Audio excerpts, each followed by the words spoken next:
Hello everybody, this is Matteo Lorenzetti from Eurogamer.it and welcome to the penultimate race of the Eurogamer Assetto Corsa Championship. Today we are racing at the Estoril in Portugal, and as always here with me in the commentary booth, none other than the man himself, Simpid guy, Sean Cole. Hello Sean. Hello, Matteo. Hello, everyone out there. And I can't believe we are already at round 6 in this season. It seems like just a couple of days ago that we began all of this. I know we've had some great racing, and, you know, I can remember all of that, but at the same time, just this race and one more to go in the championship. Yeah, absolutely. Those 3 months, 2 months and a half when we started to go live, but the organization, the preparation of the event started in January, February. So, and for me, that I organized everything from scratch for the sponsor, the drivers, and whatever. Since the summer, the first things that I have done for this event started the summer of 2016. So, yeah, it's a little bit of a bummer for me because I had a lot of fun. I think that we have raised some eyebrows about what we can do in sim racing, but I'm satisfied. We are almost at the end, and tonight race, it's a race to be remembered because it's already been a turning point in Hockenheim for Daniel Sapti, but tonight Hani could wrap the driver's title. He could, but he's not out of the woodwork yet. I mean, he's had such a dominant season, but we've seen that coming on of David Greco after missing the first race, and he's really turned this into a dogfight. And last week was the week where we could have seen it to where we really had a real hard fight to the end, but Alsati was able to maintain pretty good control. But again, not out of the woodwork yet. If he doesn't come in with some sort of a respectable finish, we're right back to that dogfight going into the final event. But if he can get a good finish today, he will pretty much come pretty close to securing. I can't give him the trophy yet here today, but he'll be darn close to getting that championship solved today with a great finish. Yeah, absolutely. It's not out of the woods. This is a track. It's a dangerous track. It's a risky track where he can try to wrap up his title because it's difficult. It's twisty, and it's a track that invite to the mistake. So not dangerous like Adelaide, but it's that kind of track that if you are not careful, your race can quickly become a nightmare, and can become a nightmare also in the point standing. So it will be definitely an interesting race, not only for the driver's title, but also for the second and third place driver, and also for the constructor title. But we will get back to this in a few minutes. For now, I think that we can start again with the usual introduction of the prizes with your legendary Thrustmaster speaking, Sean. Well, and one reason I think it's important we cover our prizes is, of course, this is what drivers are battling for.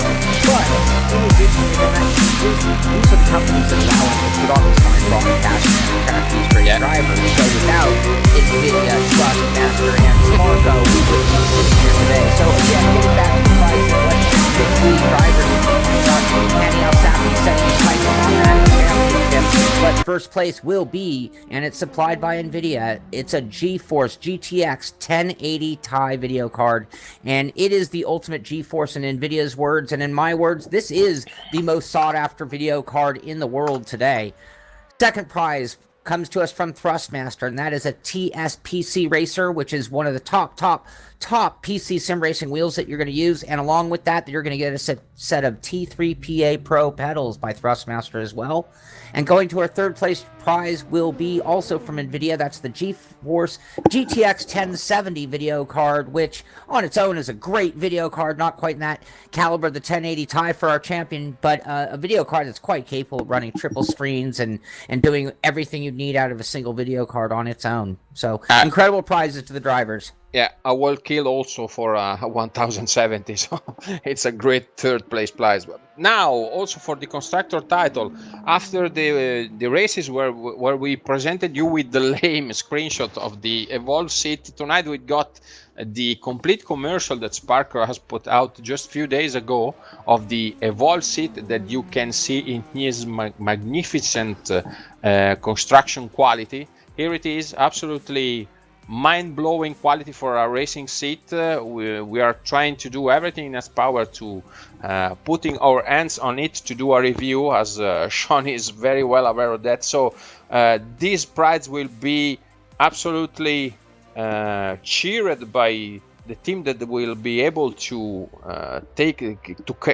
came away with this, because those driving seats are absolutely mind-blowing for the construction quality, for the attention to the detail. I had the chance to sit in one just for a few minutes, but I can assure you this stuff is absolutely killer. So absolutely wonderful prizes. I hope that you enjoy the commercial. Also, other things from other promotion from NVIDIA. We got the AK Informatica website that has joined forces with NVIDIA and prepare a special bundle for those who want to came in the sim racing sport, sim racing hobby without breaking their bank, because we've got two bundle promos for our Assetto Corsa tournament.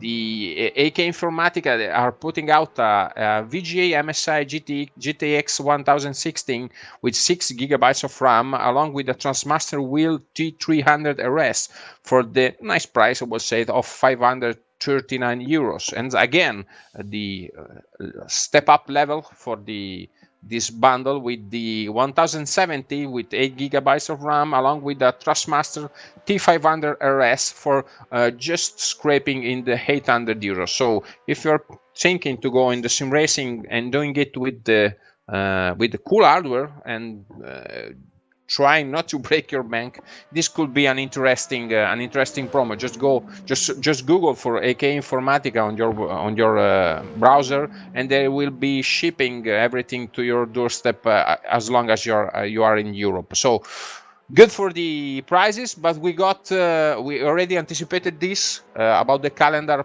the past race, and we will remind you this one for the last appointment of our championship, the Australian race will not be the 25 of May, but instead the 24th of May, but instead it will be the 31, Sean. Absolutely. So a little time change. Check your date change. So check your calendars there. We will be pushed back 1 week from the original date for that Australian race and the finale for our incredible season here. And so that gives everybody a little more time to prepare. And depending on what comes today, every precious minute between this race and the next one could be the difference between positions and championships. Yep. So back to the German race. We are here with the final classification of the past event. The German race was quite regular, so no penalty, no post-race penalty at all. So Sean, you can confirm here the final standings of the Hockenheim race. In that very important Hockenheim race, we had Hani Al-Sapti leading the way, scoring 50 big points and really keeping his championship secure. But the other big story is David Greco, who did finish second, securing 42 points, which is a fantastic finish. Just didn't help him get any ground on Al-Sapti, but it did help him in that overall standings for the year. Third place went to Jacob Brzezinski, fourth to Thomas Tatala, Fifth place was Kevin Siggy. Sixth place was Massimo Massetti. Seventh place was Jacob Sharkut. Eighth place was Jack Kitely. Ninth place was Sylvain Villet. And in 10th place was Dario Davida. Yes, absolutely correct. And this leads us to the main theme of tonight. This is the driver standings classification. As you can see, seems that Hanel Sapti with 52 points of margin of David Greco has everything in his pocket, but it's not that way, Sean. No, it's not. Like, we have a scenario here where I'm not wishing anything on anyone, but let's just say Al Sapti ran into some kind of trouble. Let's say he didn't get a great qualifying run in, and he starts at the back of the grid even, something, who knows. But if he doesn't get a top finish, you've got drivers within striking distance. You've got Greco, Sharkut, Siggy, Tatla, even Brzezinski and Massetti have an outside shot at the title still, depending on the outcome of our leaders in points. Yeah. Yes. So, now Al Sapti has been so strong all season. Do we expect him to start at the back of the grid? No, certainly not. But we have seen every driver at some point experience some kind of a problem. And, and Al Sapti is really in protection mode today. But gosh, sometimes if you don't drive at that peak level, it changes everything. You might be better going for the win than just trying to protect finishes. Yes, you're risking that kind of loss of concentration that makes you that fatal mistake that can compromise a whole season. So for now, looks that Tatela, Siggy, Sharkot, and Greco are the most likely candidates for the third and the second place in the driver standings, but beware of what will happen to Anel Sapti tonight, because a crash, a bad start, whatever, can put in a bad situation, allowing Greco and Sharkot, they are also quite close, but also Siggy and Tatela to came close for a very, very risky final round, because Adelaide with his walls, it's a very dangerous track. So seems that Sapti has in his pocket, it's not. Back to the Constructor Championship, to the team standings, we've got the Federagna simulator in at the first place, followed by the Trustmaster White and the Trustmaster Black, and the Supernova Racing. The team standings, the Constructor standing, it's interesting, but it's not the most important standing, because it's not the standing that defines the winner of the Evolve Assetto Sparco. That the classification that defines it, it's the license point standing, Sean.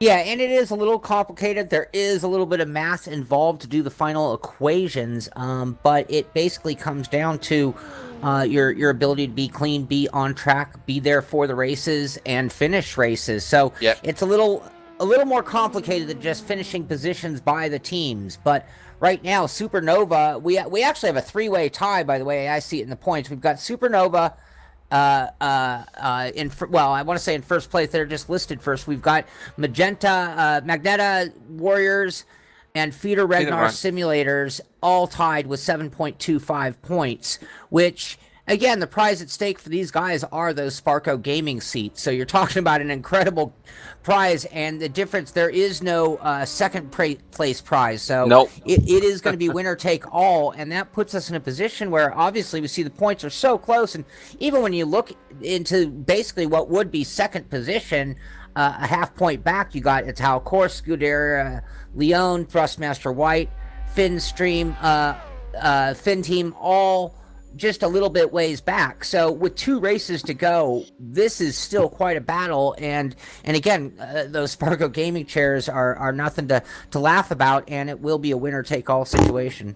Yeah. Also, the Ital Corsa, it's not to be forgotten, because the Vita di Lorenzo, even if they've not been able to stay consistently in the highest places of the Euro Championship, has been one of the couples that have been able to get involved in not much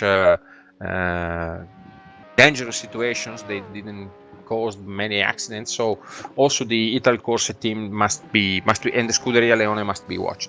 So we are almost in the qualification time in few minutes. We can remember the penalties that we got for tonight qualification, that are, since the German race was quite regular, there are only two penalties, Sean. Yeah, we just have two drivers serving penalties. We've got Dario DeVito, who's going to be plus 10 positions on the grid. I'm sorry, minus 10 positions on the grid. And Nicholas Hillbrand is minus 5 on the grid as well, based on pre-race penalties, basically. Yeah. So for the missing teams, we got, I think, the Finn team tonight, not and 18 cars actually on track. So the Finn team and the New Power Sim Sports seems they are basically retired from the championship, because they've been a no-show in Hockenheim and tonight. So I think that we can go also to do a quick talk about the track, that is the Estoril track. Not in Formula One anymore since, I think, 20 years, more or less, but nonetheless an interesting track, Sean. It is a very interesting track, and it's a real driver's track, in my opinion. You are really busy doing a lot of work. We've seen a variety of tracks this season, but at Estoril, what we see is, I don't know if people remember from last week when we had that complex section where you had a series of corners that were very close together, and it did a great job of bunching up the drivers and creating passing opportunities, certainly some exciting moments for our broadcast. And I think we're going to see a lot of that today because of the way the corners kind of stack on top of each other. A little more time between each corner, but you are going from corner and then down some very, very quick little straights into the next corner. So just going through the track, I mean, there are some substantial corners to deal with, some 180s or 180-degree turns like Curva VIP turn 4, Parabolica Interior turn 6, which is a very tight, both of those very tight, versus Parabolica, the final turn 11, which is a very, very long 180 turn, almost like you'd see it something like Monza. Yeah, and this bend, it's vital to prepare the overtake for the final, for the main straight, because the Curva 1 entry, it's quite fast. It's not a really hard braking point that almost completely slow down the car. It's very similar, in my opinion, to the Barcelona first corner. So you must prepare the overtake very carefully. You must stay as much as you can in the back of the front of the car in front of you, and take the slipstream to the best of your chances. So I think that tonight, I hope that tonight we will see a lot of overtakes, because also the middle part of the track, it's interesting. And so we are hoping to see a nice race. I think that we are ready to go in qualify. Before the qualify, the usual introductory lap of the qualification, along with Sylvain Billet, commented by me, that introduce live in car with Sylvain the Estoril track. So I'm asking the streaming director if you're ready to go in qualify. Okay, we can go, and stay with us. Don't move. In 5 minutes after the introductory lap, we are starting with the qualification of the Portuguese GP.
here we are with the penultimate qualification lap of the Eurogamer Assetto Corsa Championship with Sylvain Villeu, the Supernova Racing, here at the Estoril track in Portugal. First braking point for the first bend, sixth 4 gear for Sylvain here. Then again the corner 2, no names for those corners, and then a fast 6th second gear for the third bend of the Portuguese track, difficult exit, then deep bend, and then the middle straight of the Portuguese track with a fast king in the middle. And now braking point for the parabolic interior that prepares Sylvain to the last part of the lap. Quick acceleration for the Aurelia. Nice gear work here for Sylvain. Then again downhill and then uphill for the fast 8 and 9 corner of the track. Then the chicane, the S's, and now the fast parabolica that leads on the straight of the Estoril track. And this is a lap on the Eurogamer Assetto Corsa Championship penultimate round at the track of Estoril. Okay, back live still in the practice period. Just before the qualification period, you saw the race from Sylvain, and I think in a few seconds we will be in for the qualification. Now they are just started now. The drivers will came out at the mark of the 20 minutes.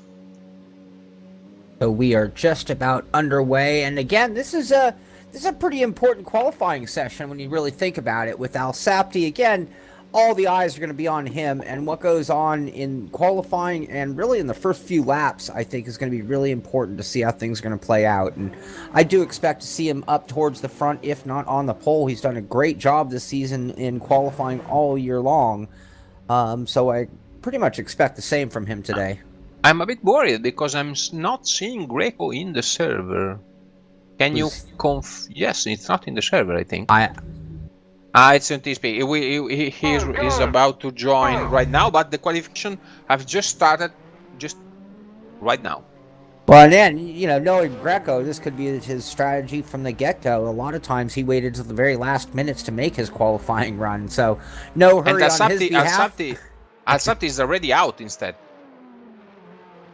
So again, we've seen track position and cars on track being part of the issue during qualifying. So getting a clean lap and choosing your moment, I mean, you have plenty of time to get your laps in, but if you can get it at the most beneficial time where you're going to have the least amount of traffic or the right kind of traffic, it can really affect your lap times, and we have seen that. Again, we've seen strategy all year long with different not pit strategies, but strategies of timing of laps and when and how to use those tires. Yeah, it's strange that we are seeing actually Alessapti. I think he's been the first driver to come out from the pits, and as you can see, it's driving quite aggressively to take the tires in the right temp window, and it's not on the straight, and it's now on the straight, ready for his first timed lap. Up to you, Sean. We can go on board with Hani. Yeah, and you can see him coming into that first corner, and no cars got out on track, so he does have a clear track in front of him right now, and that is good to see. And he's getting through that first interior section of 3 right-handers in a row, followed by that real tight 180, leading him on to that kinked middle backstretch, we'll call it. Yes, now there's a bit on the grass for him. And now to the parabolic interior. Very clean, Hani. I do see a lot more cars coming out on track right now, so he picked the perfect timing with that lap because nobody was out in front of him and nobody came off a pit lane in front of him, which was one of my concerns when we saw him coming out of that final corner. As he goes, he's just got this little S's section followed by Parabolica and then that long straightaway, and we'll get our first time on Hani Alessapti, and this is going to be a very important lap time. You know, he's pushing it early, trying to post a good time, and then it's going to be the waiting game to see if he can better it and to see if he can hold that lap time all qualifying session long, and looks Yes, like a it's 1:15. 1:15.2. Seems a nice time to me. I didn't look much of the practice times that the driver has done during the practice session in the last days, but seems a very interesting time for him. And we've just been warned, Paolo Davide Lumia, that is the race director. It's constantly in touch with the drivers that the qualification tire set, as we can see, because Hani is still going on for a second timed lap, should be able to do at least 2 timed laps. No, but I think that Hani just didn't confirm what I'm saying, because he pulled it off. It's not pushing like he was, I think, in the first instance. Let's see if he's doing a cool off lap for the tires. But I think we can go also on the others. There is let's see, was in Masetti should be no, Daniel Satti is coming back to the pits. I see Josh Martin just went off track, a little trouble in the qualifying session. Masetti is really pushing, so I think that we can stay on Masetti. I spoke to him. It was very upset, still upset for what happened to him in Canada, because that accident defined his championship, and without that crash it was an almost certain podium. So for him, 40 points that actually would put him in the same league of Greco, battling for a first or of course a second and third place. So Masetti very fast. That lap time by Alsapti still holding up. We've had a change in second and third. Jacob Sharkut pulling into second. Jack Kitely sitting in third place right now, 0.81 back. I see DeVita is coming to the end of a lap. Right now he's running in 10th place, looking for a better lap time coming out of the Parabolica and down the straightaway. DeVita to the line. No, I think it's going over to the pits. Masetti is on the straight line, and he has done... Oh, I lost it. I cannot see Masetti. It's on pole. It's on pole. It takes a little bit to update the or standing, but it's on pole with a 1:15.1, so 1/10 faster than Alsapti. So we do have some battling going on, but, you know, Massetti, he was on that list of drivers. When you look at the guys in that top 5, 6, 7 positions who do have a shot at the title still, certainly a shot at podium finish in a final and getting some of those great prizes. So everything is going to be very critical for a lot of these guys, and we focus so much of attention on Alsapti and that 52-point lead, but everybody back from him are all within very, very close proximity, about 8 points back in position between second and third, I believe, and it's real tight. So it's going to be real critical. Is also, sorry, Sean. There is also Sharkot with 1:15.2. So looks like we are in for a nice qualification. Still Greco, still not in the server, I think. I saw him join, but he still hasn't come out on track. Yes. So here it is. So I see what driver we can. Kevin Siggy is out on track. He certainly hasn't posted a time yet. I'm not sure if this is his out lap or if it's his timed lap for Kevin Siggy. I expect to see a pretty good lap time from him. And he's coming down the straightaway. Also Villet, it's on track. Let's keep an eye also on Tarantino, that in the previous qualification has been able to catch us off guard with excellent results. It's arriving right now, Villet, but he didn't have a significant time with a 1:18.4. Now Alsapti very near to Masetti. It's trying to attack the pole again, but not quite good enough. Just 5 milliseconds. I switched to Alsapti. I was thinking it was still driving, but he teleported immediately to the pits after the attempt. But it's 5 milliseconds behind Massimo Masetti. So for now, it looks like the Masetti Alsapti Sharko team, it's in for a good result during tonight qualification, but we still had to see David Greco in action. No, he still sits on pit lane waiting his time. 12 minutes left in qualifying, so there's plenty of time. And as we see so many cars on track, that is going to probably leave things pretty open. We did see a race off pit lane. Alsapti getting his laps in early. Massetti with that 1:15.11 looking great on the pole right now. But again, sitting in second place overall in the championship, David Greco still sitting on pit lane. He's not the only one. It looks like Nicholas Hildebrand has still not headed out as well. Also, Jack Keatley seems along with... yes, it's along with Tarantino. They are in the ballpark of the 1.16 point 0, both also good result from Brzezinski. It's gone below the 116. Absolutely great job by so Jacob looks Brzezinski. like the barrier to be beaten, it's the 1.14. And when you just look at that, those championship points we talked about earlier, look at Fedor Ragnar sitting in 3rd and 4th right now. We do still have 11 minutes left in qualifying, though.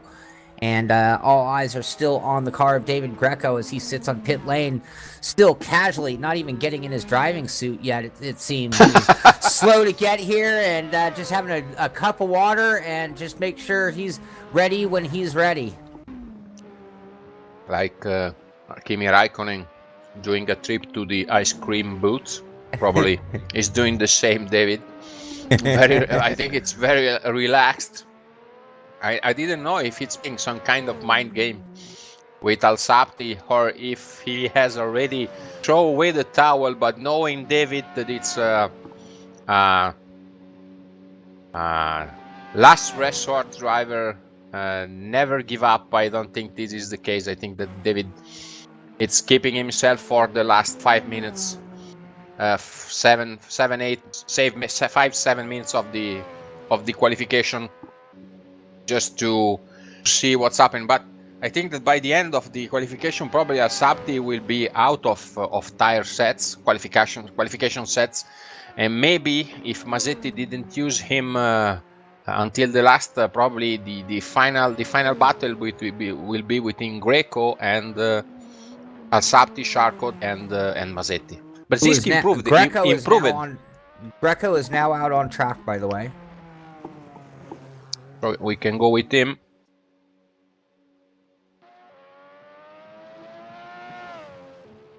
Yes, very aggressive. Yeah, he's out on his warm-up lap as he comes into that final turn, and he'll be heading down his straight. We won't get a time on him this time by. Well, we will, but it'll be in the multiple minute range, not in the ballpark of a real qualifying run. But this will be the beginning of his lap as he heads into that turn 1. We got those 3 right-handers. That first one, as you mentioned, not a lot of braking, just kind of bleeding off speed through these corners, but it gets harder. The speed. Look at the speed that he's carrying out of those corners. And then it's finally that hard 180 right-hander heading right into a hard left-hand 180 left-hander. And then into that kink straightaway as David Greco is flying. You can see he's using up most of the track coming off. He is real wide out of some of those interior left-handers there. And as he makes that left-hand 180 turn, little twitchy coming up the hill. You can see he's really getting back on the gas strong and even breaking the rear end loose as he comes up on a car. Hopefully his car ahead of him won't interfere with the lap as he goes through a right-hander, and then that driver pulled out of the way. Not sure who that was. It might have been his teammate, in fact. Little off track there, but he kept it straight into that final right-hander parabolica and down the front straight. This will be David Greco's first time. 8 minutes left in qualifying, by the way. It's very fast, and there it is, 1.1480. Wow, 0.28 faster than Massimo Massetti. David Greco straight out from the pits. comes in late, casually puts on his suit, takes a drink of water, and then lays down a 1:14.8. Fantastic effort by David Greco, and this really puts him on attention. Alsapti now sitting in 3rd and we do have 7 minutes left in qualifying. I'm not sure how many guys can actually get back out on track, though. Still, I think that Masetti still has a tire of a set of fresh tires. Probably also Charcot, because I didn't saw him run too much. Maybe Asapti has already shoot his two rounds, and Brzezinski, but maybe also Brzezinski has improved. Maybe Tarantino can also have room for improvement, but for now, based on the tire sets remaining, I think that the only two drivers that has still tire sets fresh tire sets are Masetti, Greco, probably Charcot, and also we are missing still Attila and Siggy, that they didn't have actually significant times. Tatela, it's known for being a poleman, because in the early stages of the championship it was a driver to be reckoned with during the qualification period.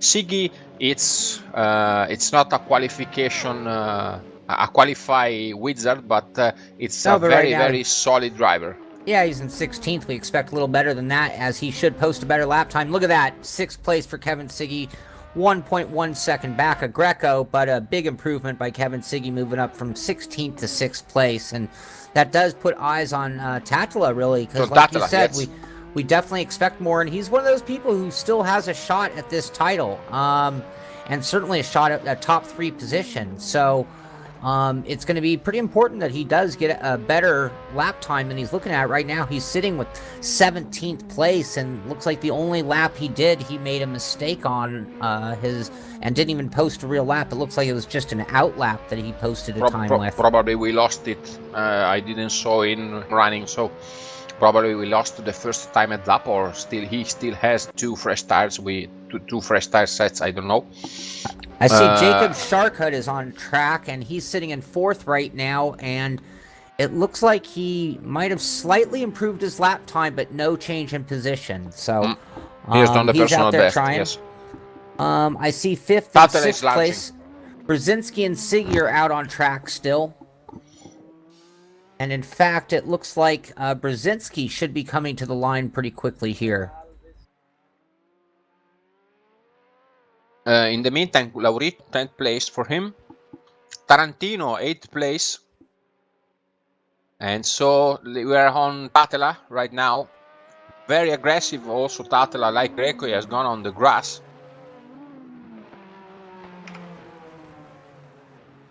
Now it's in the junction, a little bit wide, but seems to be able to keep the car straight. And now the acceleration to the kink. Here it is. And now in 6th, 310 kilometers per hour, the braking point for the Parabolica interior. It's not an actual real Parabolica, but anyway, it's a quite long radius, slow corner. And now uphill to the chicane. Really seems that you're really on the wheel a lot at this track, and really putting a lot of the tires and your downforce is going to be really critical here for today's race. The Tatela, it's on the Parabolica, exiting on the main straight. Right now, he's sitting in 17th place, and where it is, Tatela is in 5th position, 1:15.62. So great job by Thomas Tatela, putting him right into the area about where we'd expect him to be, in about 5th place, somewhere in that top 5 for sure. So big improvement there. Looking for cars out on track right now. I see Tarantino 60 in the meantime. Okay, in 6th place, and he's out on track as well. He's actually doing that third right-hander, turn 3, coming into that turn 4. Oh, a big mistake there by Tarantino. I was following Tatela. I didn't understand if he's still trying to do a timed lap. Probably it is. Kevin Siggy improved in the meantime. We're down to 2 minutes 45 seconds left in qualifying, so it's getting down to that time. If you're going to do it, if you're going to try to better your lap time, you better do it. Meanwhile, David Greco seems pretty content with that 114.8 with a 3/10 gap between him and Massetti. So right Tuttle now again on the straight line. Let's see if he improves again.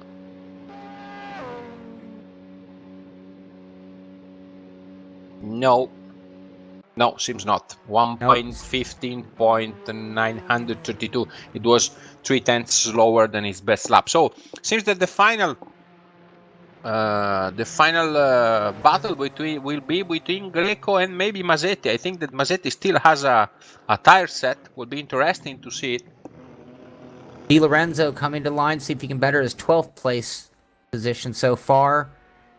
And looks like not improvement for him, so he stays in 12th. I'm a Masetti trying to see if it's coming out of the pits. In the meantime, he's coming out. Greco and Masetti is just behind. So here's the battle for the pole position here in at Estoril. Let's see. Let's check if Greco other wastes drivers. no time getting up to speed here at Estoril. There is no keeping those tires cool, warming it up to the end. He just gets right to it and puts that car on the ragged edge from the get-go. Tatala, it's coming back to the pits. Laurito, it's in the pits. Gately, it's in the pits. No, it's a battle between Greco and Masetti. It will be an interesting one. And it looks like it'll be enough time for each of them to maybe get in one lap. We have 1 minute, 10 seconds on the clock. You got to start that last lap before the end of the clock. I think that you can stay on David, Sean. I will stay on Masetti. And all right. I think that maybe it worth the time to stay on Masetti with the director, because Masetti is the one that has to make the pole. That sounds like a good idea. As David Greco, I'll just let you know where he's at and what's going on with him as he goes through that final chicane through Parabolica, the final corner to set up the straightaway and begin his final qualifying lap with 38 seconds left on the clock. Looks like that's Kevin Siggy, I believe, just up ahead of him, still out on track as well. In the meantime, Masetti coming out from the Parabolica. It was actually Di Lorenzo just ahead of Greco as he gets through the beginning parts of the lap. Masetti, it's braking to 320 kilometers per hour, full fourth gear in the first corner, full fourth gear again in the second corner, and now again for the slower corner, the third corner in second.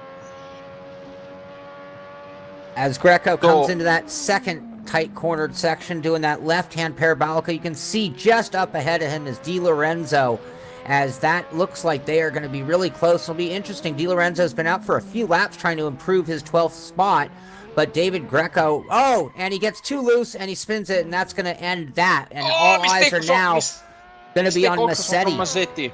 Masetti has done a mistake in exiting from a corner. He almost lost it. He's been good to control it with the big oversteer, but probably this will compromise his ability to do a pole, unless he has done with a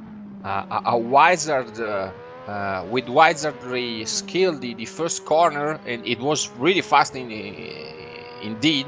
Now it's on the final straight, Masetti, but I think that mistake will cost him dearly. Let's see if he's been able to the pole. Masetti just passed, and the qualification is over. No, he's not been able to. But he improved. Yes, he slightly improved his another pull, but 10th quicker. Yeah, but it's not been enough to catch Greco.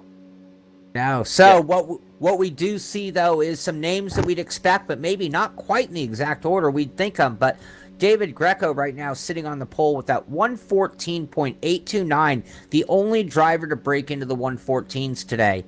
In second place is Massimo Massetti.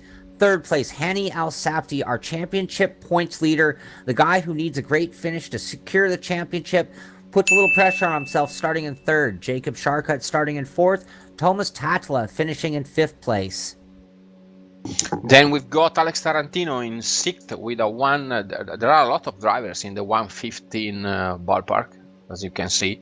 So Alex Tarantino in sixth place, followed by Jakub Brzezinski in seventh, Kevin Siggy in eighth position, Amos Laurito. Good qualification for Amos. I think it's the first time that Amos qualifies himself in the first 10 drivers. Maybe here Guglielmo can help me with this particular statistic. And then we've got, no, it's not the first time, but a good result nonetheless. Then Jack Italy in 10th position. Then in 11th place, Dario De Vita. Then Luigi Di Lorenzo, Luben Correa Alves, that tonight it's subbing for Arnie Schönvliet, that unfortunately is not being able to participate probably to the event anymore. It's a pity because Arne provided us, and especially you, with endless chances to have fun in the first races, especially Imola and Mexico. Then Absolutely. Then Josh Martin, Sylvain Villet, Pierre Potel, and Simone Bertagnini. Nicolas Hillebrand was in the server but wasn't able to score any timed lap. So those are the 18 drivers for tonight's race. It's been an interesting race, a bit of a pity for the mistake of Masetti, because it would have been spectacular if Masetti would have been able to stall away the fall from Greco. But anyway, I think that we are in for a nail-biting start of the race, especially for Alsapti, Sean. Yeah, I think this sets things up exactly what we'd want. I mean, Alsapti, again, he's put himself just in a little bit of pressure starting in third, and the name of the game for him is really survival as much as anything. But again, I say that's one of the hardest things for drivers to do is just take it down one notch and survive. It's going to be easier for him to drive like he knows for the win, and starting in third position means he's got 2 drivers ahead of him, and depending on what goes on that start and who gets the drop of the hammer going into turn 1, you never know how it's going to play out. Yeah, absolutely. So we are done for this qualification of the Portuguese GP. Now a quick commercial slot, then the Sim Racing Zone Virtual Studio presenting the synthesis of the Hockenheim race of 2 weeks ago, with the most defining moments of that race, with some recap about the qualifications, about the standings, and then we will be in for the race in more or less 15 minutes time. So stay with us, don't move. Ciao ragazzuoli e benvenuti qui in questo video. La scatola si presenta molto bene, abbastanza semplice e sobria. Poi dietro vi sono alcuni giochi dove si può usare l'Oculus.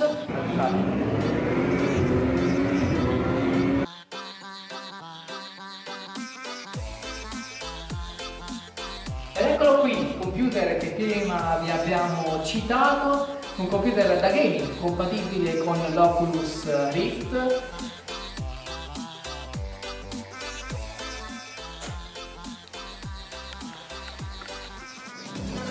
Forse non epica, ma imbarazzante, forse chissà, storica.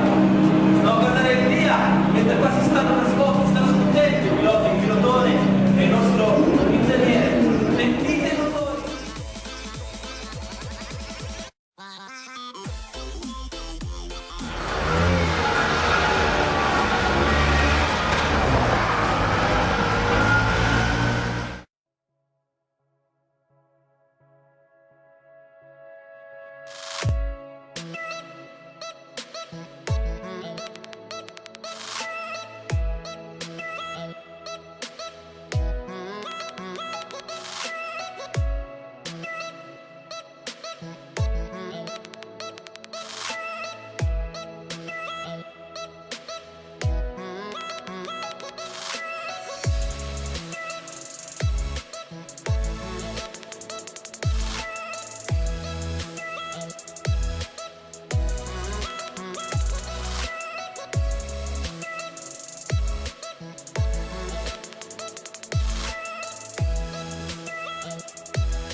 Welcome to this new episode of Sim Racing Zone Virtual Studio. Today we talk about the 5th Grand Prix of the Eurogamer Assetto Corsa Championship, the Hockey 9 GP. After an intense qualifying session, the pole position was secured by the championship leader Ennio Zappi, with almost half a second of margin towards David Greco, who was improving his lap time in his last attempt to back-commit the mistake when negotiating with the right corner that leads into the motordrome. Thomas Tatela got a good third position on the starting grid, but it could have been something better without a mistake in the very last corner of his last attempt. Massimo Massetti qualified in 4th position, with Jacob Brzezinski and Alex Tarantino in 5th and 6th place, while the 3rd place driver in the championship, Kevin Siggy, didn't manage to get anything better than the 11th place, a result that could put his remaining chance to fight for the title to an end.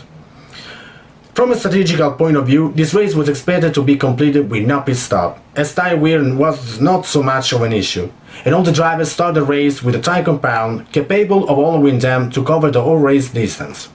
Amongst the front runners of Zappi, Greco, Tatela and Brzezinski chose the soft compound, while Massetti, Tarantino and Di Lorenzo opted for the medium one.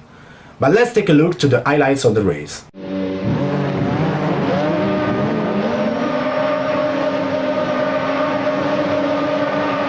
At the start of the race, both Zappi and Greco had a clean getaway, while Massimo Massetti got past Thomas Tatela around the outside of the first corner for the 3rd place.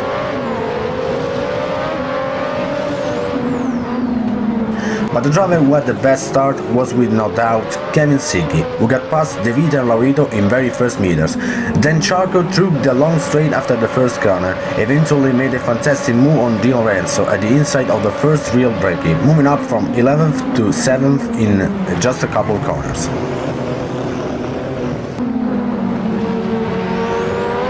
At the second corner, Thomas Tatela took the 3rd position back from Massimo Massetti, with the only incident of the whole first lap happening at the second chicane and involved the 13th and 14th place driver Simone Bertagnini and Dario De Vita, with the latter who divided at the inside of the Virtual Driver Alliance driver, forcing him to hit the tire barrier.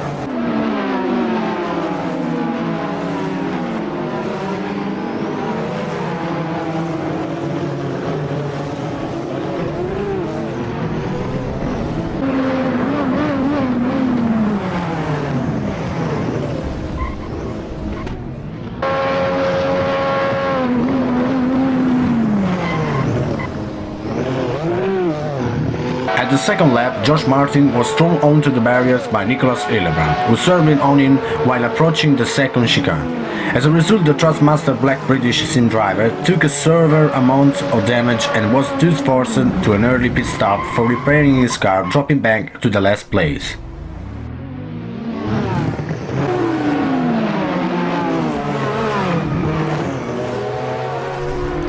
During the 3rd lap, Ennio Zappi made a mistake at the exit of the second chicane, going too wide and being forced to lift his foot from the throttle in order to avoid a possible spin. But fortunately for him, he already had almost 2 seconds of margin, and David Greco did manage to try an overtaking maneuver.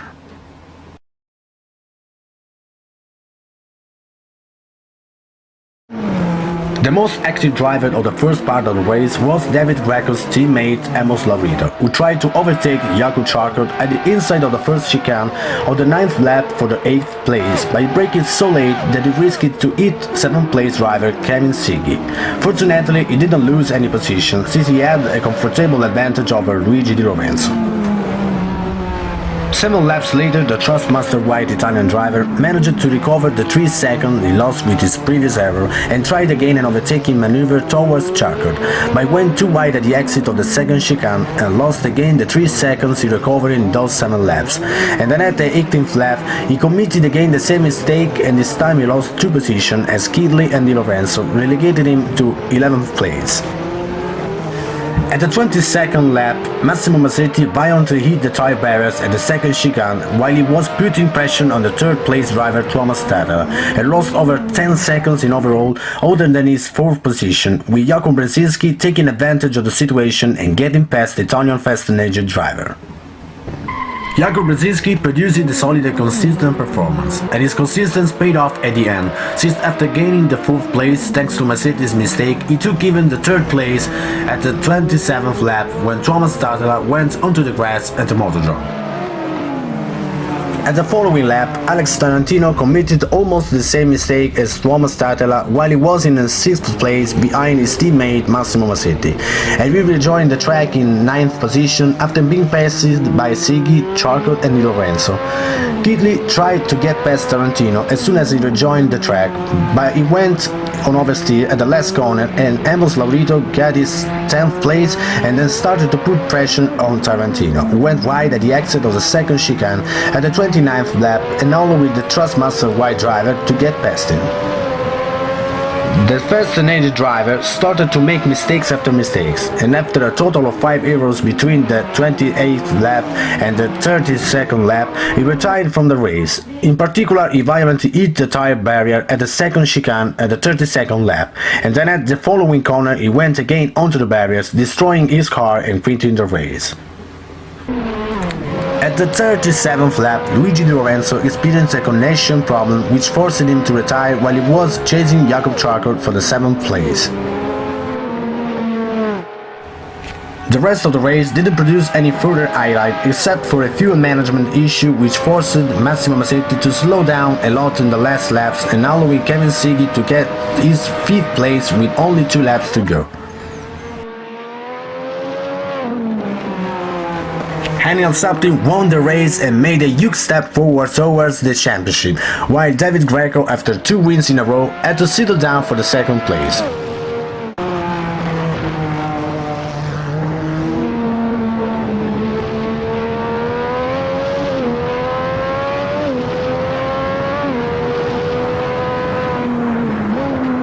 Igor Brzezinski completed the podium with Thomas Tatela 4th and Kevin Siggy 5th after a good recovery from the 11th position at the start. Massimo Massetti managed to bring the car to the finish line in 6th place after some problems with fuel consumption which didn't allow him to defend from Siggy, while the top 10 was completed by Jakob Charcot, Jack Italy, Sylvain Delay and Dario De Vita. While a lot of drivers clearly rage quitted the race after some mistakes, it is worth to notice the abnegation of George Martin, who was involved without any fault in a huge accident at the 2nd lap, and after a pit stop for repairing the car, he was already a lap down, but differently from some of his opponents, he did his best to complete the race despite he had no chance at all to recover the gap from the second last driver. And now it's time for the video moment and the Sparkle Show. The video moment this time goes to 3 overtakes by 3 drivers. The first overtake is that of Siggy on Di Lorenzo. Nice and clean overtake, despite having held his trajectory.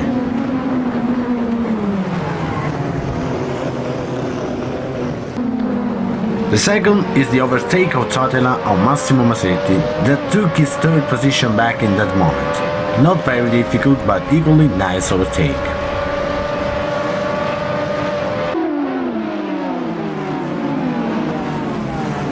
The last overtake of the video moment is that of Amos Laurito on Tarantino at the 29th lap at the 2nd chicane. Thanks to in and out with consequent overtaking in the way. Good job.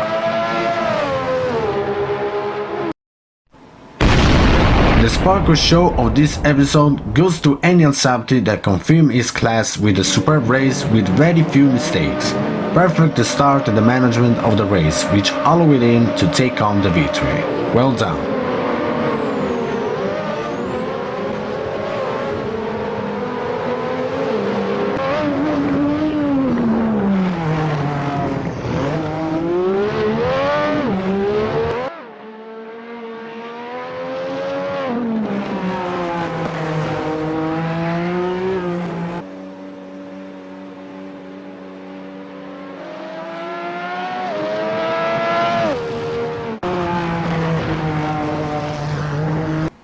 Let's take a look to the drivers and constructor standings after the Hockenheim Grand Prix. At first place we can see the Dutch driver of Trustmaster Black, Daniel Sapti, with 214 points, followed by David Greco with 162 points. Third place for the Polish driver of Peter Wagner Simulator, Jakub Charcot, with 158 points. Good 4th place for the Austrian driver Kevin Siggy of Magenta Warriors with 150 points, and 5th with the same points Thomas Tatela of Supernova Racing. Sixth place for the other Polish driver of Feeder Ragnar Simulator team Benzinski with 138 points. 7th, Massimo Masetti of Fast and Aged team with 118 points, followed in 8th place by Jack Ridley of Scuderia Leone with 110 points, and in 9th place by Luigi Di Lorenzo with 90 points, and to close the top 10, Emos Laurito with 66 points, and then all the other drivers.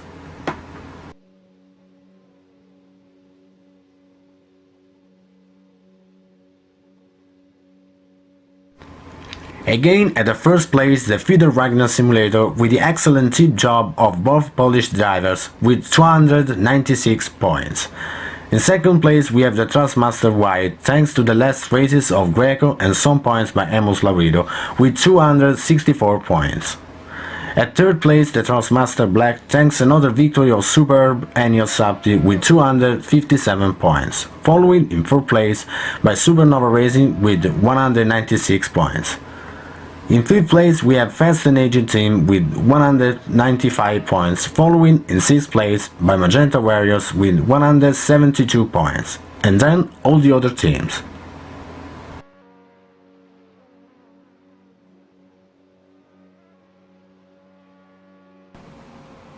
Another fantastic race has gone, and El Sapti has a real opportunity to center the title of this championship. But he cannot afford to lower the guard too much because Greco continues to make excellent results to stay behind him. Great also the race of Sigi, that started 11th and came 5th. Great also the start. The Austrian driver has delighted us with interesting qualities. We hope to do it until the end. Good 4th place for Tatela, but he continues to make some mistakes. It's a pity because he had started really well. Who knows what to expect the next GP, the Portugal Grand Prix of Estoril. Surely there will be great battles and many overtaking given the shape of the track. Stay with us to follow him then. It's all for today. Don't miss the next appointment. Thank you for following with us.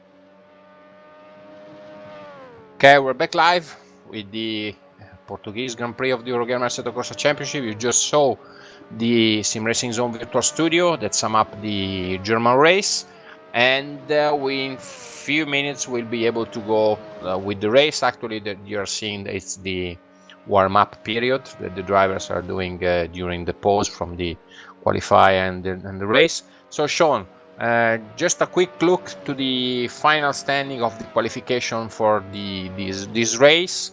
What you think that we can expect from David Greco in pole position, and followed by Masetti in second and Al Sabti in third? I think that this will set the pace from the race and also for a nail biting first corner. What do you think? I completely agree. And normally, if you ask me how Greco would do sitting on the pole like he is, I'd say, well, usually when he does that well in qualifying, he's going to back it up and race. But having Masetti starting to be outside of him going on the start of the race, you never know. I mean, getting off the line in these cars is not easy. As we've seen in many starts, you've seen cars go sideways. You've seen all sorts of mayhem when we think back to some of those first race starts of the season. So with that, it does change everything, and I think getting through the start is going to be a big deal for our top three drivers, that being Greco, Masetti, and Al Sapti, because getting away clean could be very critical to what their overall goal for the season is, and having trouble at the beginning of this race could just change everything, despite how good a qualifying run you did.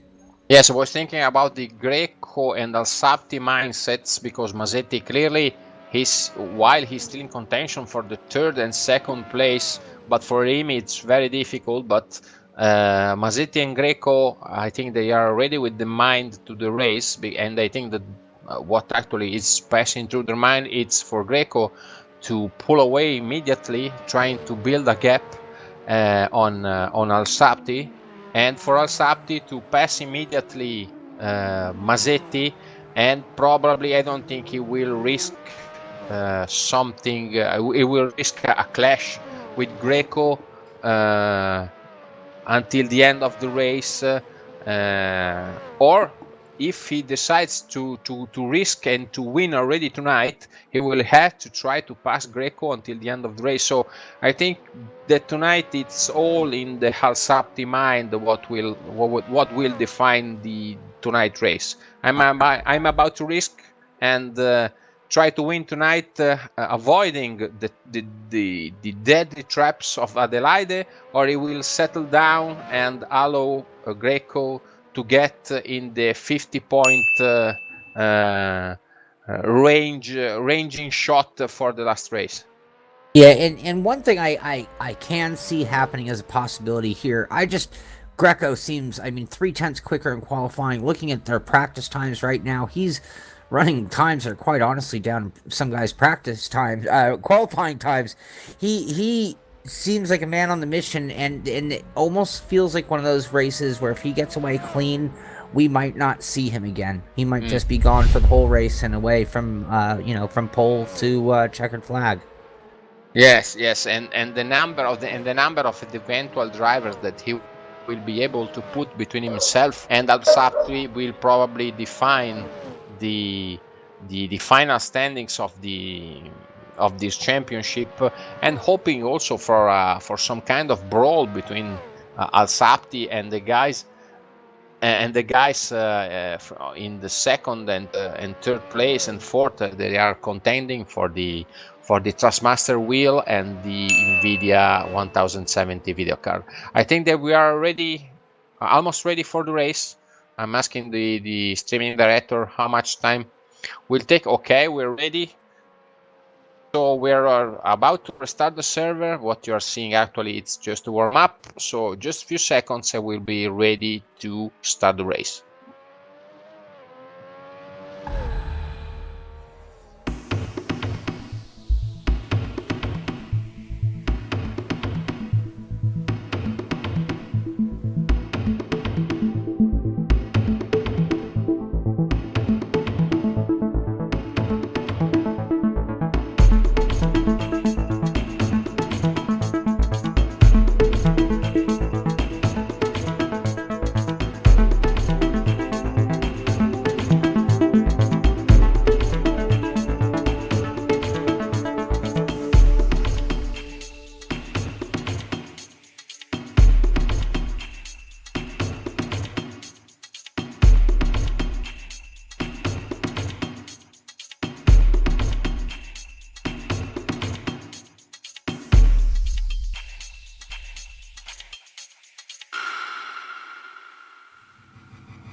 Half a second in the first sector. I know, that's just the end of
Okay, we're back live, ready for the start of the Portuguese GP. There will be few restarts, still one restart, I think, then we will be ready to go. So, Sean, what would you to do a quick recap on the starting positions? All right, so for today's big race, David Greco, as we mentioned, he's sitting on the pole ready to take the lead of this race as we get down about a 1 minute to go. A few of these fake restarts as the race directors reset the grid. Massimo Massetti sits in second place and should be part of that shootout going to turn one. Hani Al-Sapti, championship points leader, sitting in third.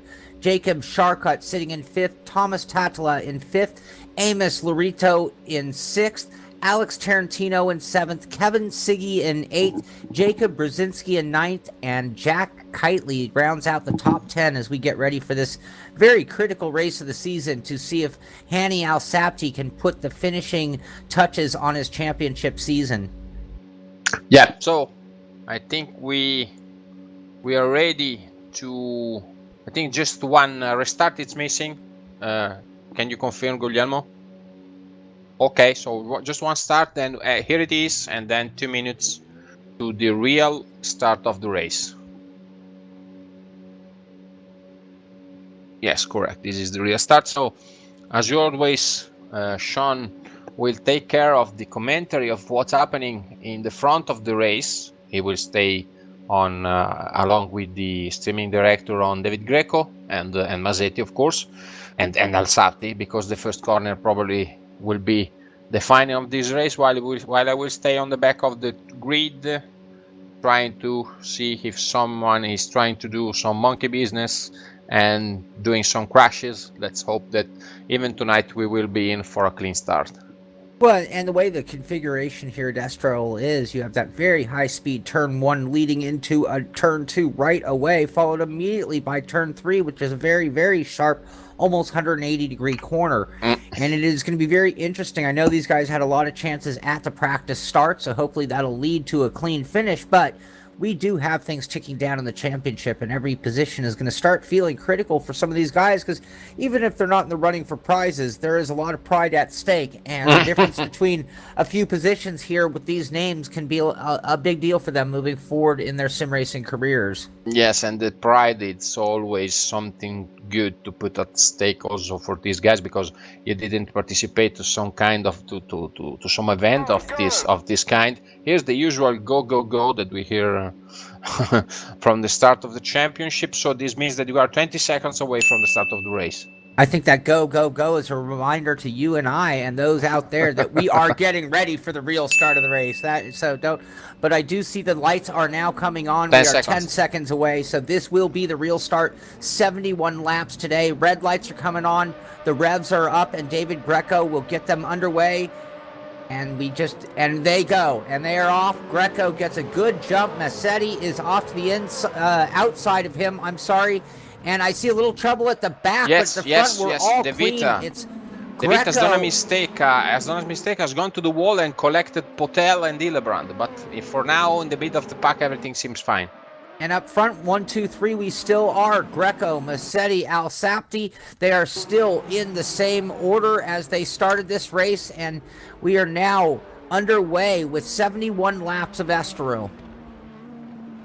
Okay, remove the car. I'm getting back to Greco, and here it is. So a clean start, except for what happened in the... And Massetti looking to the inside, but nothing there. Oh, almost. Al-Sapti attacked Greco, yes. There might have been a little contact. I'm not sure. It looked like he might have just got into the inside of him and touched slightly, but I'm not sure. No, I don't think. He just broke it in time, but But what happened to Massetti is the question. I totally missed what happened to Massetti. Yes, me too, because I was removing the car, and he probably has done a mistake at some corner in some point, but it's interesting to see the attitude of Al-Sapti. He didn't back off, he just tried to attack immediately at Greco, and this can confirm us that Al-Sapti it's on a mission to win the race and the championship tonight. And this puts us in a dogfight. Our points leader it's on the second place.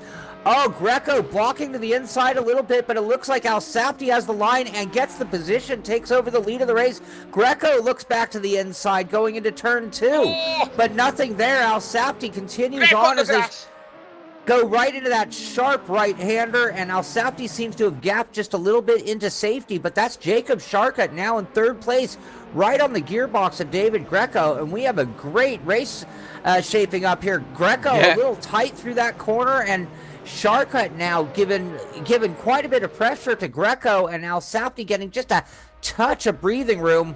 And as I say that, Greco closes back up on him slightly. So our lead three are 1, 2, 3, just like that. And just a little bit ways back, we have Thomas Tatula sitting in fourth place. Greco, I'm trying to understand what's passing in the mind of Greco. Just imagine the pride that you were talking about before, and the ego of Greco just doing the pole and being attacked by not saying a teammate, but almost, because they are part of the Transmaster team. But looks like tonight nobody will do some favor to anyone. No, Greco, tonight it's black versus white when it comes to Thrustmaster tonight today. it's war. Greco trying to get the slipstream, but I think it's probably a bit too far. And it is just amazing to see Hani Alsapti going from third to first in just 2 laps. A little bit of a mistake by Massetti, it looks like, and that was one way, and then a straight-up fantastic pass going to turn 1 to take over the lead from Greco, who stays right behind. And here we are on the third lap of 71, and our order remains Alsapti, Greco, Sharka, Tatula, and Massetti is held on to that 5th spot, but he is a ways back, 5 seconds back, and has his work cut out for him. And I should go ahead and take a look at his card. I don't see any damage, so I think whatever perhaps he did, he just did a little off-track moment, just enough to lose a few positions and have to regroup himself. But he's certainly not out of this race, as Alsapti seems to be in control. Greco is still just a few car lengths back, but not really in a position to make a move or even take a look right now. Yeah, he's probably assessing what to do next. Also considering the fact that Charcot is arriving, and Charcot it's in a position of in a mental position of nothing to lose driver. So nothing to lose in the battle between Greco and Alsapti, of course, because Charcot is very well positioned for a final first 3 position in the standings. So it's fighting also for a very cool hardware prize, Charcot. Absolutely. I mean, if you're in Jacob Sharkut's position right now, if you can force these guys into a heavy battle and, you know, something goes on between the two of them, it completely changes Jacob Sharkut's championship points for the season. So, again, he's in a great position, sitting in the catbird seat right now and just kind of watching these two champions go at it right now, David Greco and Hani Alsapti. And, you know, right now, we talked at the beginning, Alsapti, what does he have to do? He has to protect a good finish. Well, no better way to do that than sitting at the lead of the race. Back with Catley and Tarantino. Catley and Tarantino, there is the overtake of Catley on Tarantino, but now they are side by side at the middle part of the track, and it's also arriving Laurito back of in the back of them.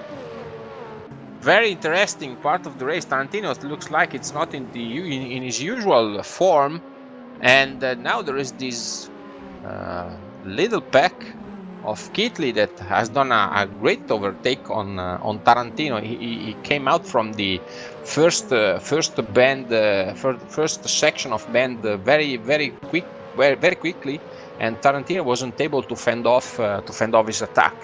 Yeah, so let's see what happened on the straight here. Great job by Catley there and picking up that position, and you saw Siggy on Brzezinski also.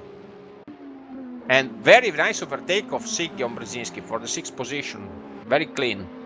So again, we're seeing that long straightaway really play a role as guys can set up that pass going into turn 1. And in a lot of cases, we're seeing them not only set it up, but get the pass outright before they even have to think about turn in. Yeah, interesting to see.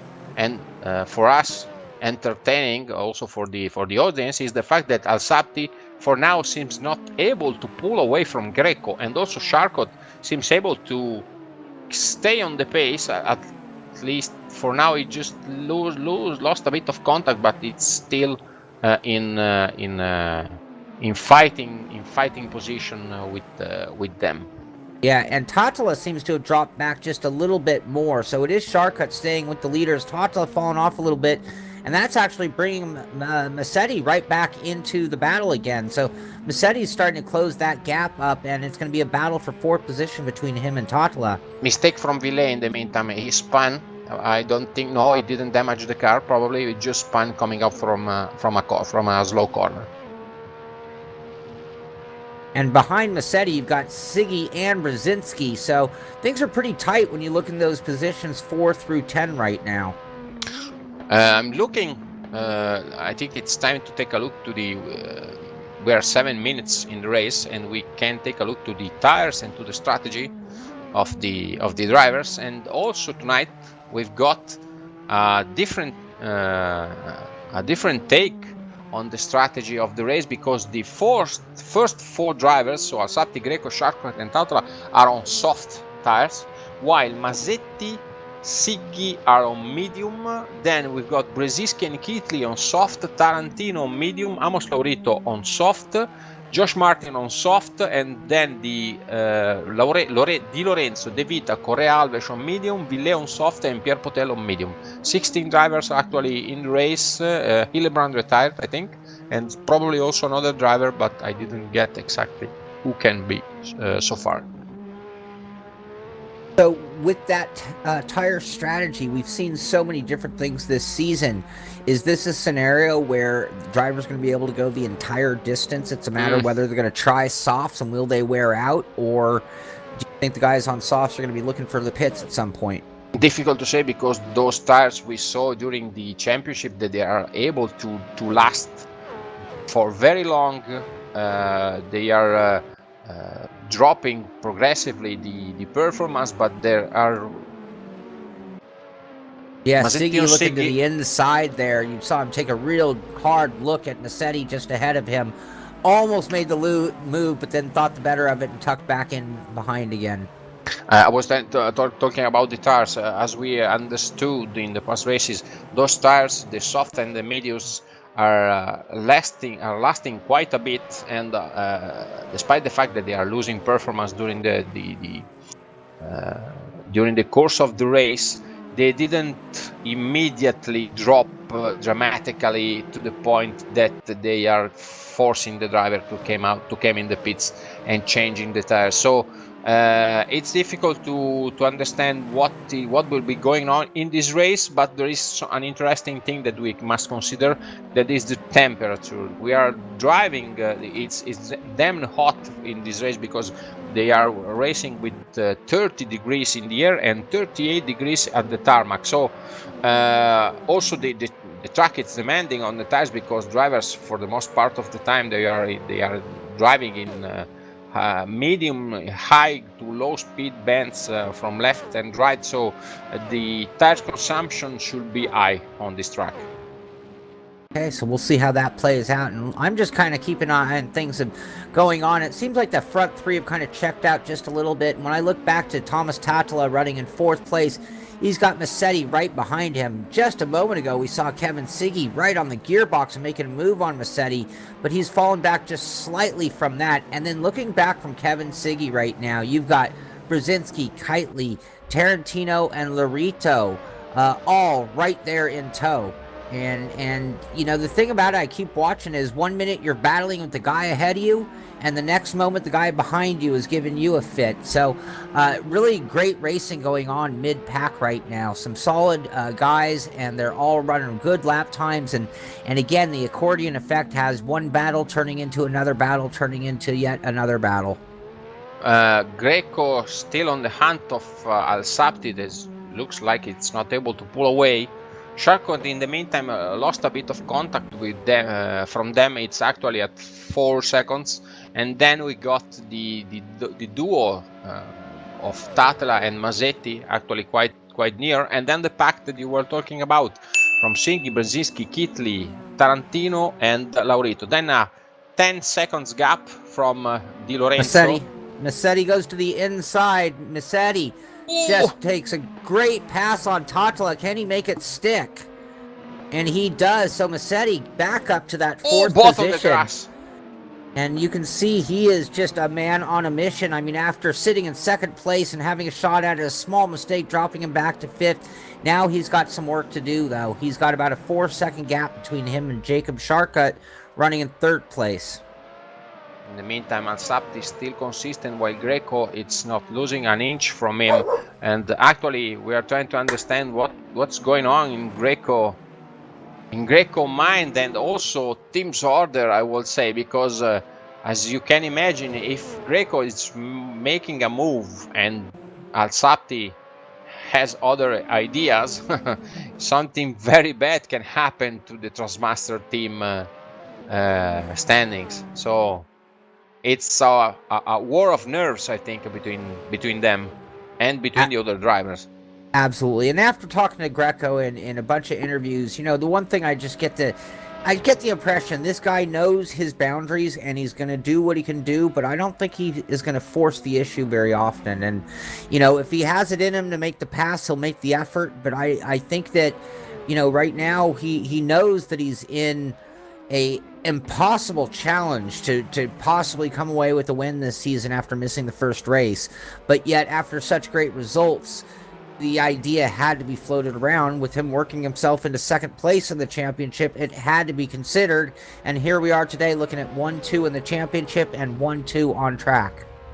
Yeah, in my opinion, Greco, it's the strategy of Greco for now will be to stay very close in touch with Alsapti, probably not to attacking him directly, but to forcing him in some kind of error, trying to see if for other 60, and I mean 60 laps, Alsapti will be able to keep his cool and not doing that mistake that will probably demote him in a second position, allowing Greco to stretch his chances to win the title until Adelaide, because as we already told, the Adelaide track it's very difficult and also very dangerous. There are very near walls to the walls are absolutely near to the tarmac, so there a little mistake can compromise your race and the championship.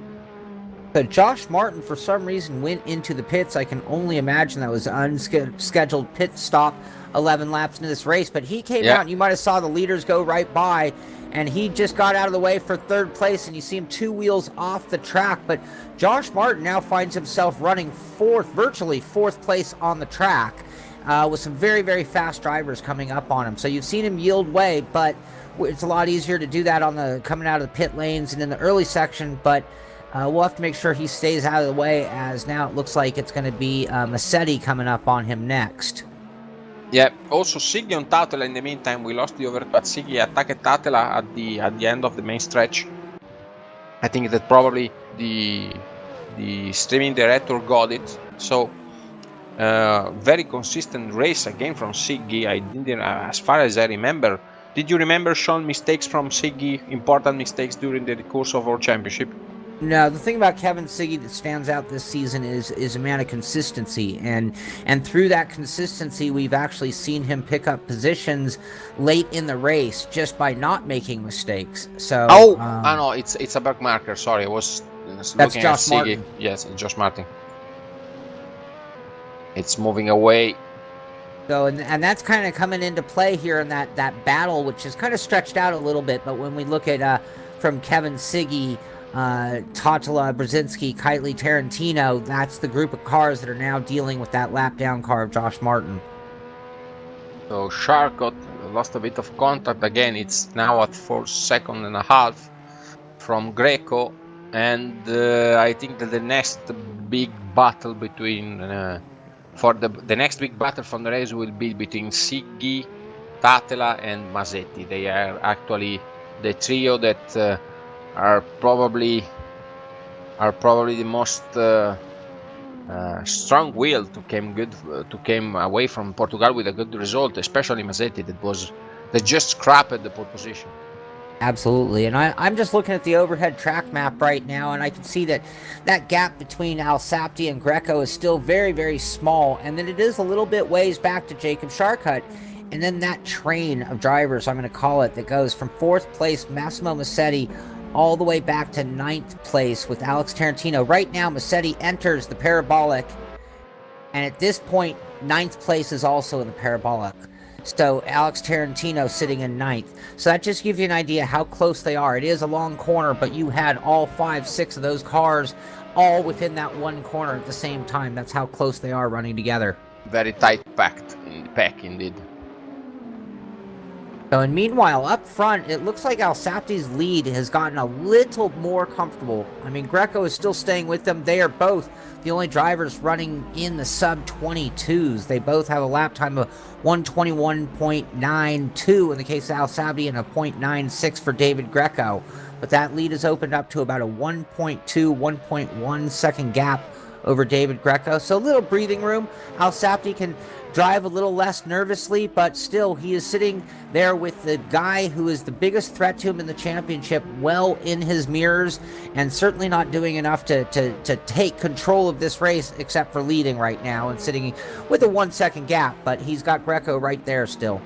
I think that needs a lot of cool to drive, knowing that you are actually fighting to take away a 1080 Ti Nvidia and seeing the car of David Greco back in your mirrors.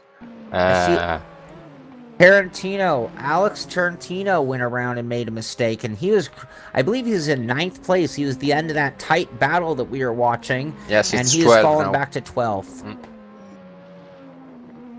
Probably spun, maybe. I don't think it was close to some other drivers. Some other driver that forced it into an error.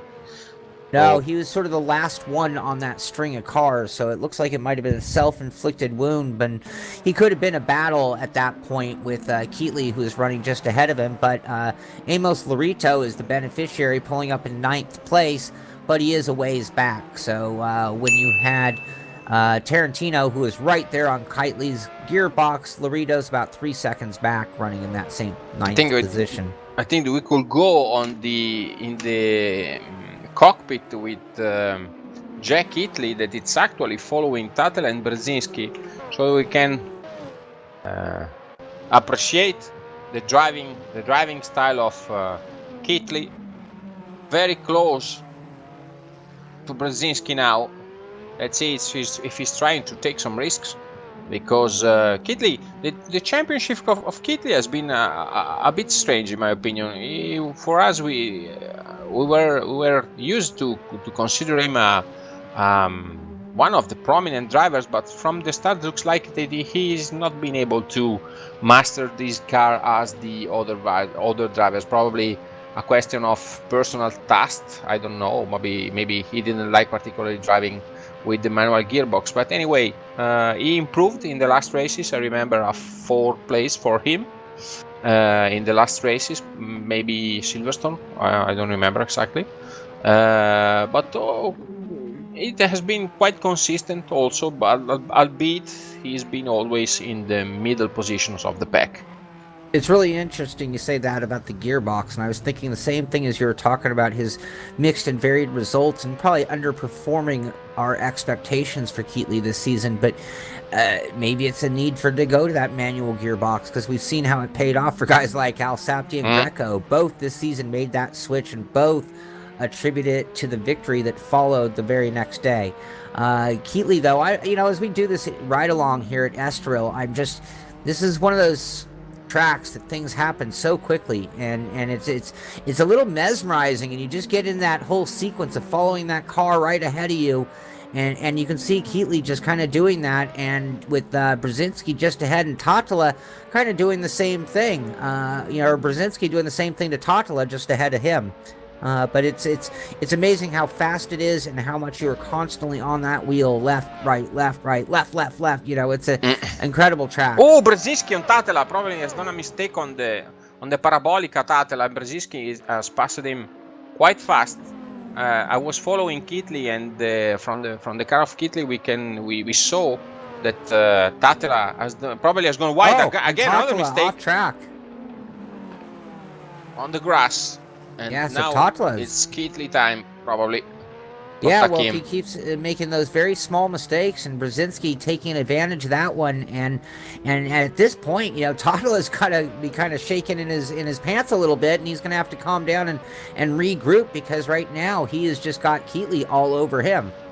Looks like Tatela has problems with the bite of the car in the front, and also in traction now, as you can see that Keatley is coming very fast on him. He's coming very fast on him. He took a look there, but not enough. But you're right. It looks like Tatla's kind of just, that front end is just kind of skipping out a little bit. And even there, a little bit wide again. He kept it on the track, but you can see he's fighting that car and, pushing it very hard. And at the same time, maybe over demanding the front end of that car right now. In the meantime, Alsapti is pulling some gap from Greco that it's constantly slowing. It's constantly losing. I was watching the gap from Greco and Alsapti, and he's losing maybe 2/10 per lap, more or less, because actually now 2/10 per lap, because actually it's at 2 seconds and a half from Alsapti. And I'll tell you what, something very interesting. Our last time by, our fastest lap of the race was set, and it was by none other than Massimo Massetti, running in fourth with a 1:21.81. So Massetti on the move. He is 9 seconds back, but right now, if he keeps that up, he is gobbling up time. It's only 2 seconds between him and Jacob Sharkut, running in third.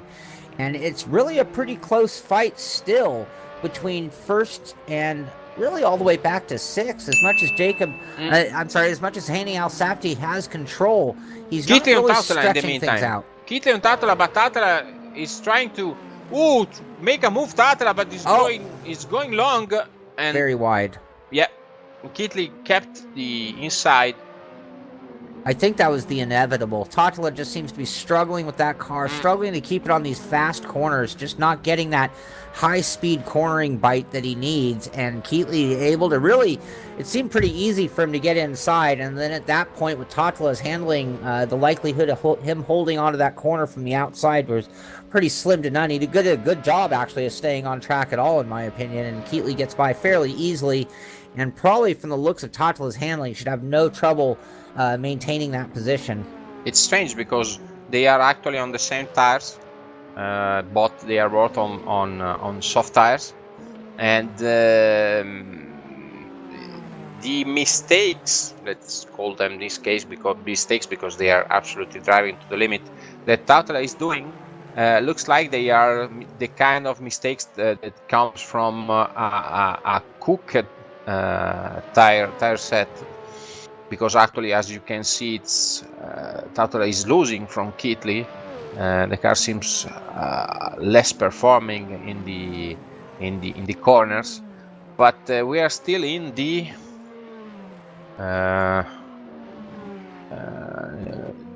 18th lap. So looks like there should be plenty of life in the soft tires. Absolutely, not to mention the mediums.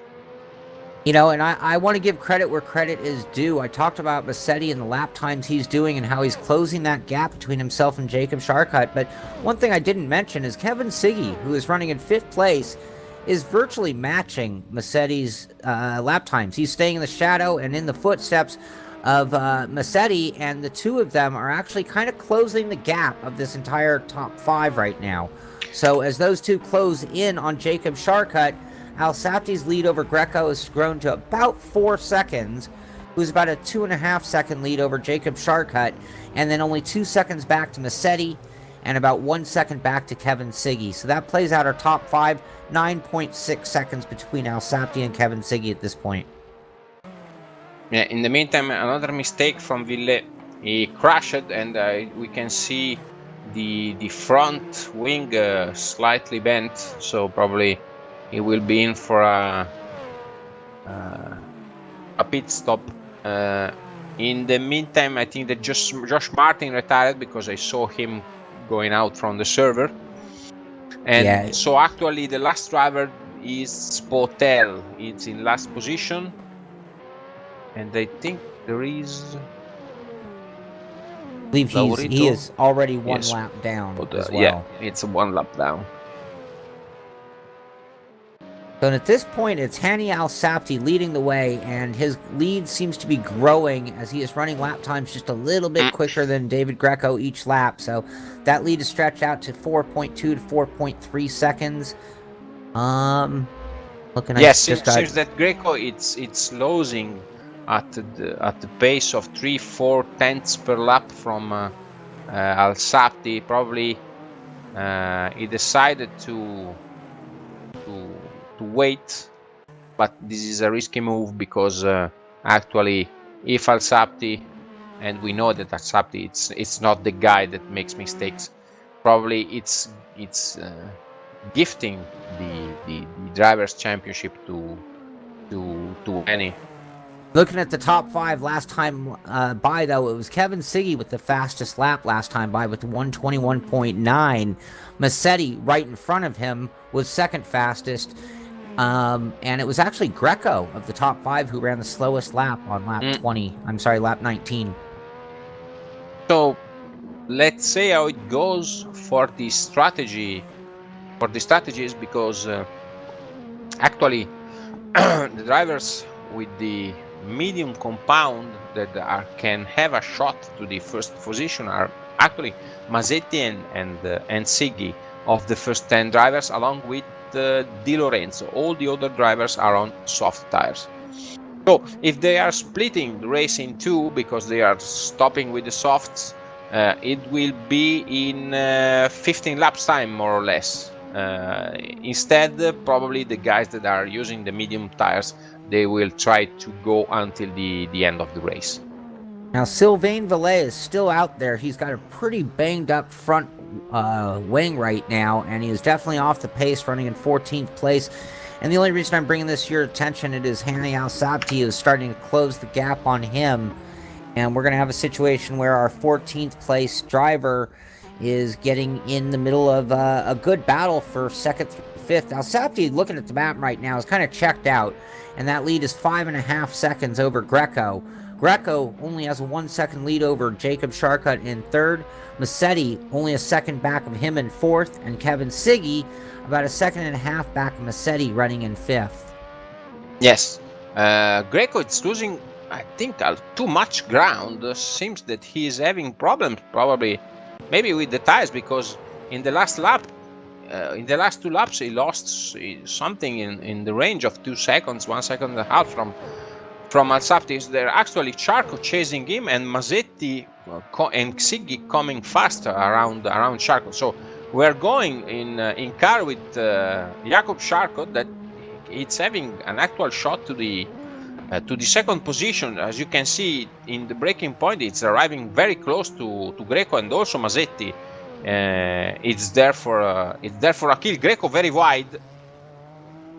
Yes, yeah, Greco is definitely having some problems. Absolutely. And with Sharkut this close, I mean, whether he gets it done beforehand or gets a good run, if he can get a good run off parabolic, he is now within striking distance to use that draft and make that outright pass down that front stretch. And it'll be really interesting to see because Massetti's right there as well, and this could be very interesting as these cars all could be at about the same speed at the same point on that front stretch.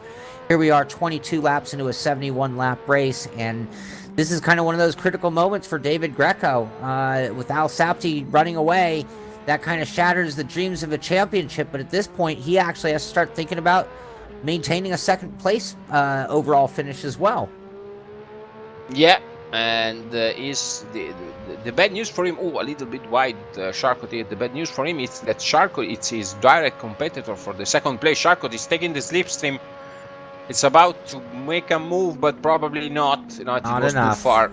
Not enough fast. But now we've got an interesting group of cars here. Greco, Charcot, Masetti, and Charcot and Masetti and Siggy.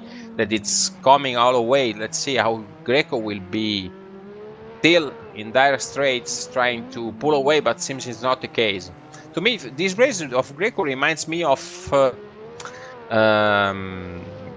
Mexico. While he qualified very well, he started very well, then he slowly started to lose ground from the front runners, and to me it seems the same situation, more or less, around the 15-20 laps mark. Charcot. No, not enough, but you can not just enough room. You can just see Greco is not getting great runs off the corner. Hard to get back on the gas, getting a little slow on his runs off corner. That's really kind of creating a stack up as Kevin Siggy is now closed up on the gearbox of Assetto. So, and at what point will his patience run out?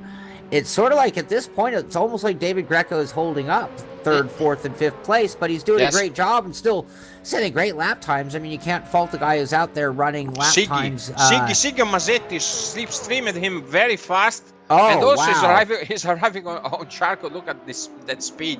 That was an amazing pass. No trouble at all. Just blew right by him on that straightaway. You know, you combine a great run off that corner and a little bit of draft, and he went by like a rocket.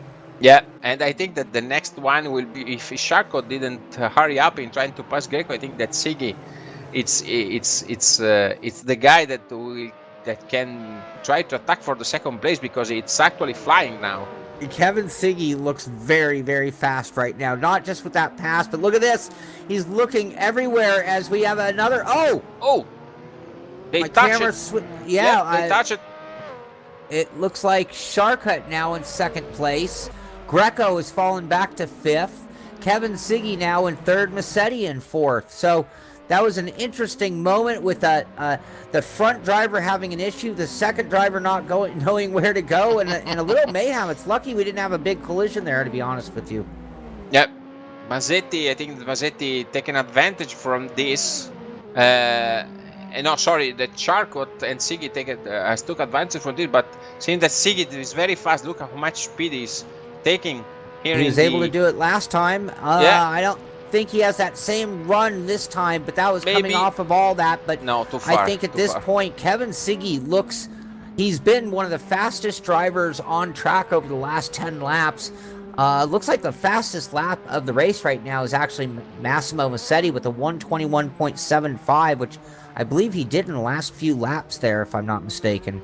I'm praying the sim racing gods that these trio of drivers will last until the end of the race, because I'm pretty sure that they will award us with an amazing race. See Siggy how he's fast from the exiting from the corners. Sorry. There is relay as back marker, but Mazzetti has lost traction. I saw Mazzetti in the mirror of Siggy had lost a bit of traction coming out from the parabolic interior. Great driving from Siggy tonight.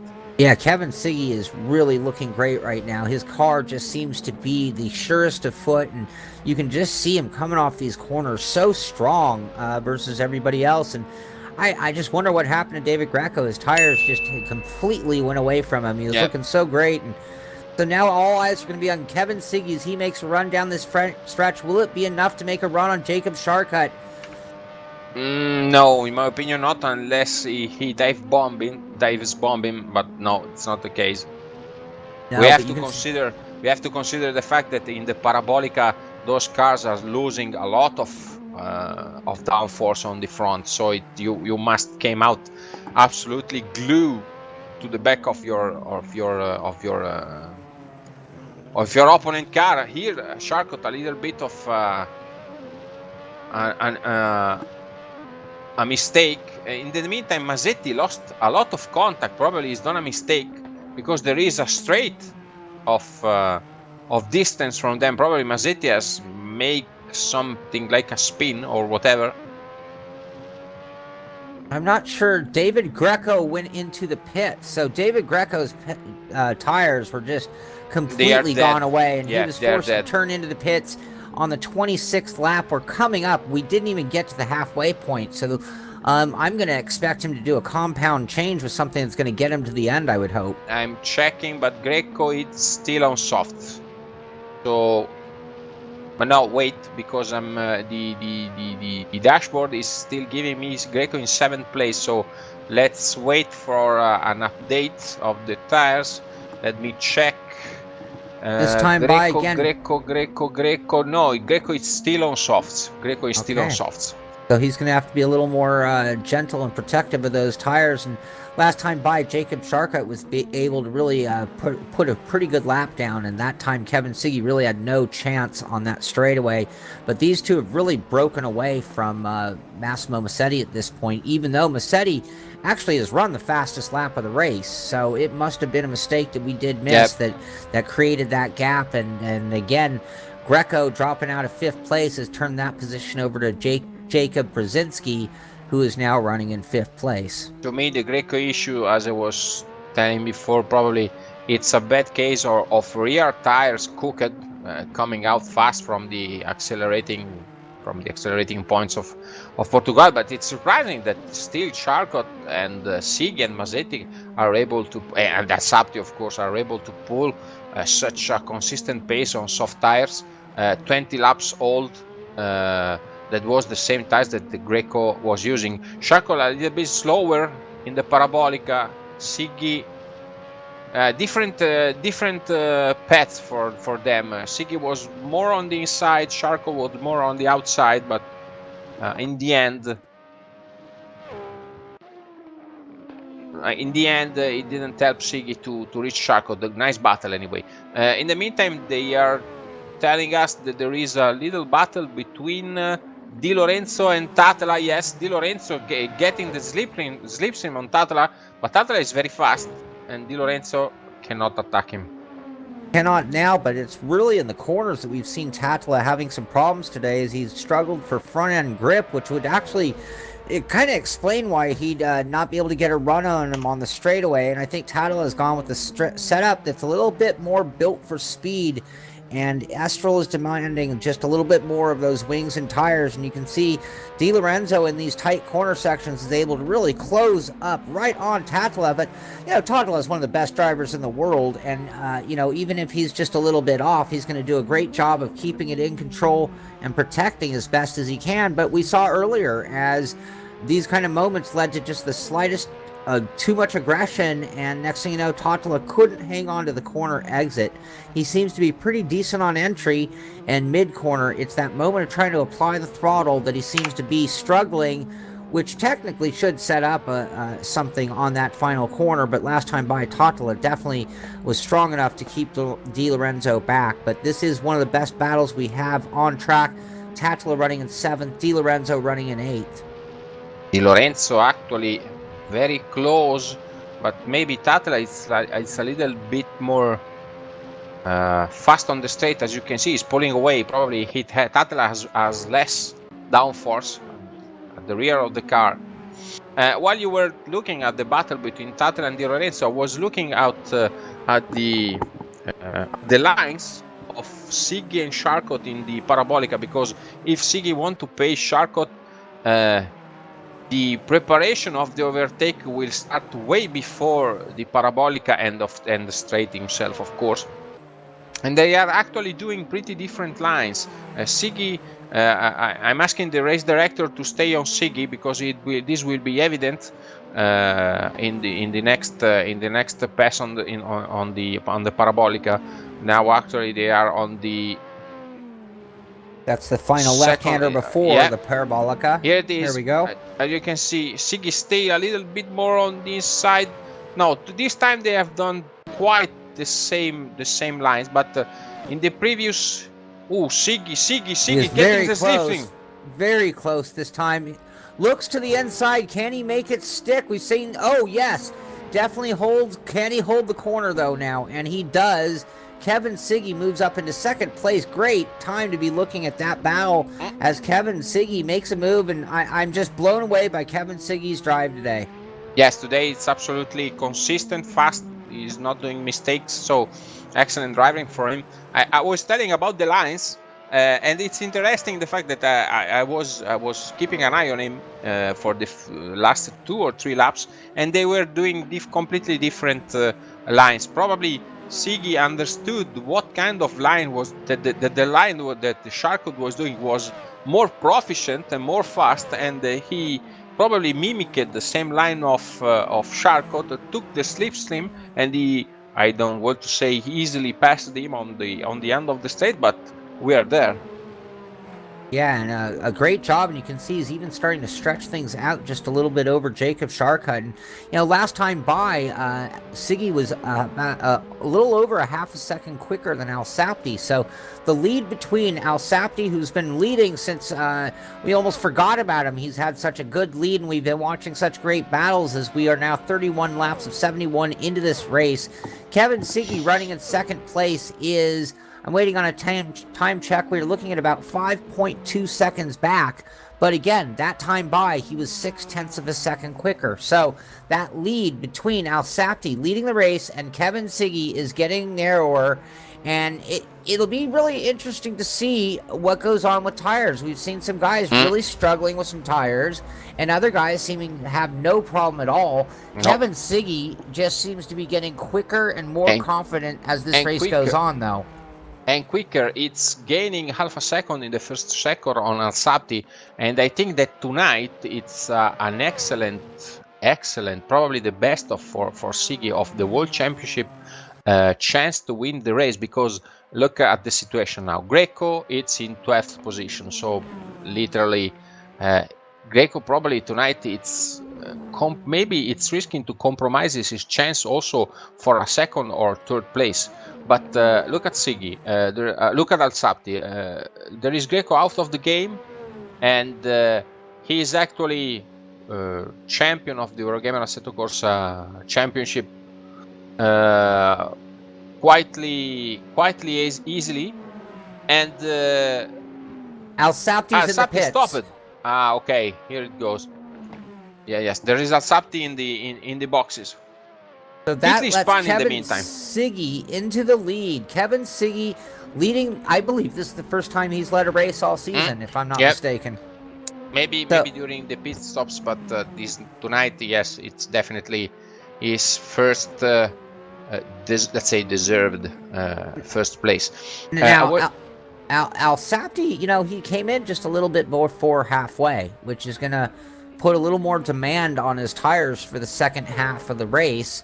And meanwhile, Kevin Siggy was, kind of maintaining a really good pace on those worn tires. I don't see any reason why he won't make it at least to the halfway mark, which should put him in a really good position towards the end of the race to really be able to gobble up that time, assuming they have similar pit stop times. This stop of Al Sapti, I think that changes the face of the race, Sean, because we were assuming from the previous races that those tires were able to last for the whole race, but seems that it's not. Although Siggy sometimes surprised us with full races along with just one set until the end of the race. Also, Kitley is coming out from the pit, so looks like that we are in for a single stopper for the soft compounds, for the drivers that were mounting the soft compounds, and maybe, and I mean maybe, the medium tire drivers are in for a non-stopper. And what's really remarkable about that is Kevin Siggy just ran the fastest lap of the race from the lead, running a 1:21.6. So he is getting faster with each lap right now, which shows no indication of tire wear. That's for sure. And also, Sapti was losing, but not losing that too much to justify a stopper. Maybe Al Sapti has pushed too much during the first phases of the race, and he was starting to cook his rear tire also. Well, and we also talked about Al Sapti, and his real needs and goals for the day is, he's looking at the overall championship, and there's really one driver he really needs to focus mostly on. That's David Greco, and with him pulling into the pits, that kind of gave him a little freedom. However, Jacob Sharkut still is sitting in second place in this race right now, so depending on how things play out, and Al Sapti now finds himself back in 8th place, and I'm sure he'll pick up some spots from there.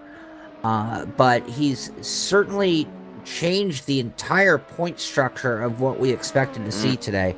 Yeah, also, it's interesting to note that Masetti has made up for the mistake that he has done in following Siggy and Charcot. It's now at 1.2 seconds from Charcot. So also Masetti in few laps will probably in for for some overtake, but I'm assuming the fact that those drivers probably are in for a slightly different strategy from the others. Maybe they are able not to overcook the tires and make this tire set last until for let's say 5 and 10 laps, so that they will have they can do a pit stop and have a second set that can last for the 30-25 laps, where they will able to push a little bit more than the others. I just watched Massetti get real loose off of that corner there, a couple corners back, and it's like amazing. It's like he's so fast today. He sat second in qualifying and has done so great. We have a battle right now between Totola and Di Lorenzo once again. I believe Totola just took that position back. Yeah, Di Lorenzo always in the middle part of the pack, but always fighting, always fast. It's another fine driver, which Di Lorenzo, one of the best actually in Italy. It's doing a great championship, and let's remind that Di Lorenzo is always fighting for the constructor title along with Dario De Vita, actually in 11th position.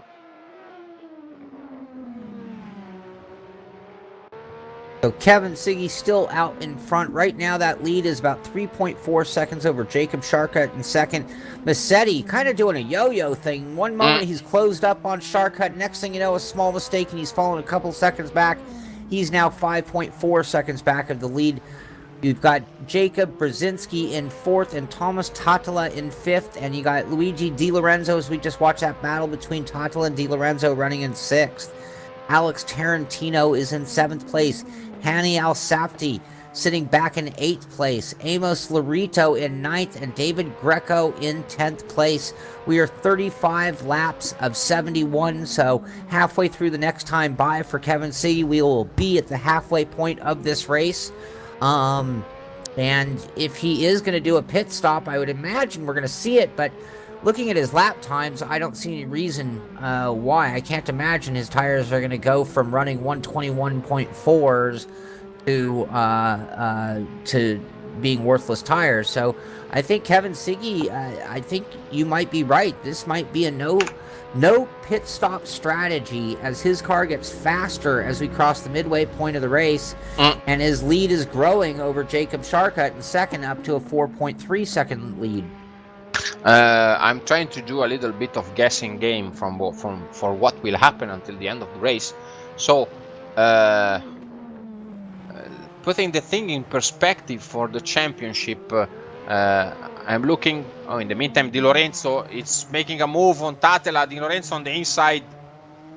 Very nice overtake of Di Lorenzo in a point of the track where you usually aren't able to overtake, but Totola still fighting him back. Yeah. No, he's going to be on the outside. This should secure it for Di Lorenzo if he can keep it low and get a good run off the corner. No problem there. But again, we just saw Totola really whipping that car hard off the corner. Yeah, but very solid drive also from Di Lorenzo. We are half race to go. Kevin Siggy has just passed on the main straight. I was doing a little bit of guessing game about the strategies, and looking in perspective of the tires that the drivers are actually using, and Al-Sapti in the meantime of Tarantino. It's interesting to see the distance between the drivers and the tires they are mounting. In the meantime, let's see Al-Sapti getting the slipstream on the outside. The outside, yeah. No problem, though. Gets right by. Too fast. Almost like Tarantino was kind of letting him by. Knew that was Hani Al-Sapti, our championship leader, coming from running some really great lap times. Ran a 120.57, our fastest lap of the race last time by. So that tire change is working out as far as lap times go, but a lot of work cut out for Hani Al-Sapti. So let's try to consider the strategy and what can happen until the end of the race. If Kevin Siggy will be able to stay on the soft tire until the end of the race, I think that we can officially declare him a wiser, because pulling away from Sharkut by, let's say, 2-3 tenths per lap on the same on the same compound, it's definitely a feature. But the other interesting thing, it's Masetti, that actually it's on medium tires, and it's our more, let's say, more strong candidate for a non-stopper for the whole race. Because if we can imagine that the Siggy tires and the Charco tire was last until the end of the race, it's difficult. It's one thing, but if I would put my money on someone that could win the race, oh, nice overtake again of Assetti on Tatra at the 8 side, and clearly Assetti it's on fresh tires. But I was doing my calculation based on the fact that Assetti actually it's 33 seconds from Siggy, and if Siggy will came out from the pits, we will probably be behind Assetti. So if Siggy wants to win, he has to stay out for the rest of the race. But his tires will probably be dead by the end of the race, with along with what will happen to Charcot and Masetti. Instead, it's on mediums, so probably he will have the chance to win the race, because Masetti it's on medium tires. Yeah, and you can see that Masetti, with those medium tires, has once again closed up the gap between him and Jacob Charcot. Still not within striking distance, but he is right there behind. So Masetti, he is running really fast, but again, some small mistakes have really played a role in where he stands in this race. I think he'd be sitting easily in second place, and maybe even in a fight with Kevin Siggy for the lead with his strategy and where he started. So he's still making up for some lost ground, and Tarantino and Totala going at it, and Tarantino able to go by Totala, which is no surprise because it seems that Totala's really been struggling and kind of working his way backward at this point. Tires at Totala probably are dead along what the same way that happened for the ones of Assetti and and David Greco. It's really blowing me out of my mind how Siggy can still be consistent and pulling away from Charcot and Masetti with a 40 laps old soft tires. Well, we talked about Kevin Siggy and his consistency this season, and I think part of that is that he's been really one of the masterminds to really figure out the combination each week of the tire and pit strategy, and maybe he didn't have the pace at times of an Assetti or a David Greco. Masetti and Charcot on the straight. Masetti and Charcot passes easily. So there you go, Masetti getting those tires, and maybe they're starting to kind of come into their own at this point. Yeah, Masetti has gone under the 6-second gap since from Siggy, and Charcot and Siggy has more or less the same race, so we can expect the same kind of degradation of the tires of Charcot and Masetti, of Charcot and Siggy. So if Masetti will be consistent, I think that he's the one that it's actually going for a solid non-stopper. So, Matteo, if I had asked you at the beginning of the race that we'd be looking at Kevin Siggy, Massimo Masetti, Jacob Charcot, followed by Jacob Brzezinski and Luigi Di Lorenzo rounding out the top 5 in this race, would you have guessed that in any way? No, I wouldn't throw to you a dime, to be honest. Things are going completely outside of the normal today, and it's actually very interesting because this is really, beautiful race. It's a beautiful race. It is a beautiful race, and we've been treated to something different each and every race, and this one has completely taken the norm and thrown it inside out or upside down. And Masetti, at this point, I think you've done some good math, and Masetti at this point, he seems to really have gotten into his groove. He's worked himself back into that second position. Now, right now, Siggy is still running a little bit quicker, but Masetti has been fighting to get into this second position, and now I think he can kind of just maintain that groove, and it'll be really interesting to see how things play out over the next 30 laps. Yeah, I'm trying to see also the... sorry, back to pits. I cannot see. Okay, it is the timing. Also, Brzezinski quietly, it's 15 seconds from Siggy. Brzezinski is also doing a beautiful race. It's in the no man's land of the driver that didn't have anyone in the in his immediate surroundings, because it's 7 seconds from Charcot, but it's 15 seconds ahead of Di Lorenzo. So it seems that Brzezinski can play the waiting game, trying to understand what's happened to the guys in front and at the rear, and let's see how it's pan out also for him. Because if someone in front does a bad mistake or cooked tires, will be an interesting feature to see what Brzezinski is doing. But for now, since that the mediums of Siggy and Mazzetti are the best bet to win the race.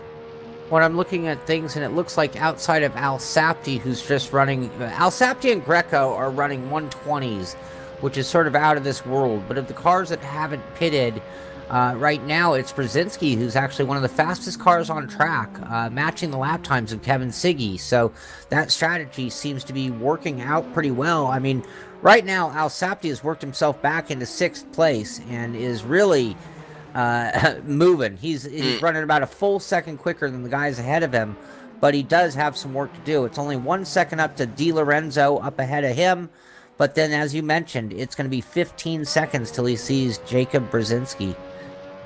I have to rectify what I told before. Just probably I saw in a change of position I mistaken the tires. Siggy, it's actually on mediums time. So I'm sorry. It's not on soft tires. This explains his actual performance. So we've got, just to recap, we've got Siggy in front with the medium tires, Massimo Mazzetti on mediums again at 7 seconds. Then Jakub Charcot, the first driver, on soft tires at 9 seconds. Then Jakub Brzezinski on soft tires again, and Luigi Di Lorenzo on mediums.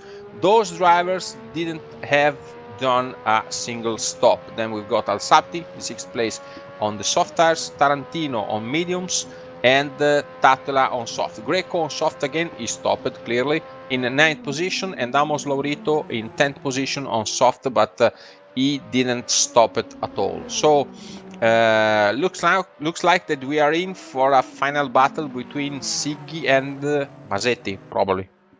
Yeah, I think so, but at this point, Kevin Siggy is really, they're running very similar lap times, with Kevin Siggy usually getting the better, and it's slowly growing that gap. It's been somewhere between 6.5 and 7 seconds and maintaining about that kind of a distance. Jacob Charcot has fallen back just a little bit from Massetti, about 2 seconds back right now.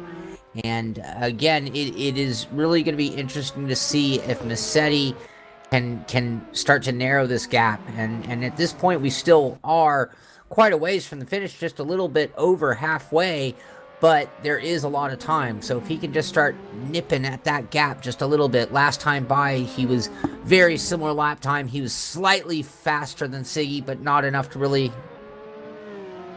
in the meantime, Sapti is losing a lot of time behind Di Lorenzo. Probably Sapti has make his math, or basically is not able to pass him because Di Lorenzo, it's too fast on the straight, as you can see. Yeah, and that's the kind of thing where you think about the setup and how much time did they work on their setup in a draft versus all on their own. And, you know, I can see the desire to want to go with massive downforce here for the speed of the corners, but it's going to be such a harmful thing on the long straights, which we have 2 of, basically. And I think when you look at Al Sapti, I'm going to guess that he's probably running a little bit more downforce than Di Lorenzo, and out on his own. Oh, contact between the two. Di Lorenzo hard into the wall. Al Sapti seems to get through clean, but too bad Di Lorenzo there. in the middle of the track, with Tarantino passing by.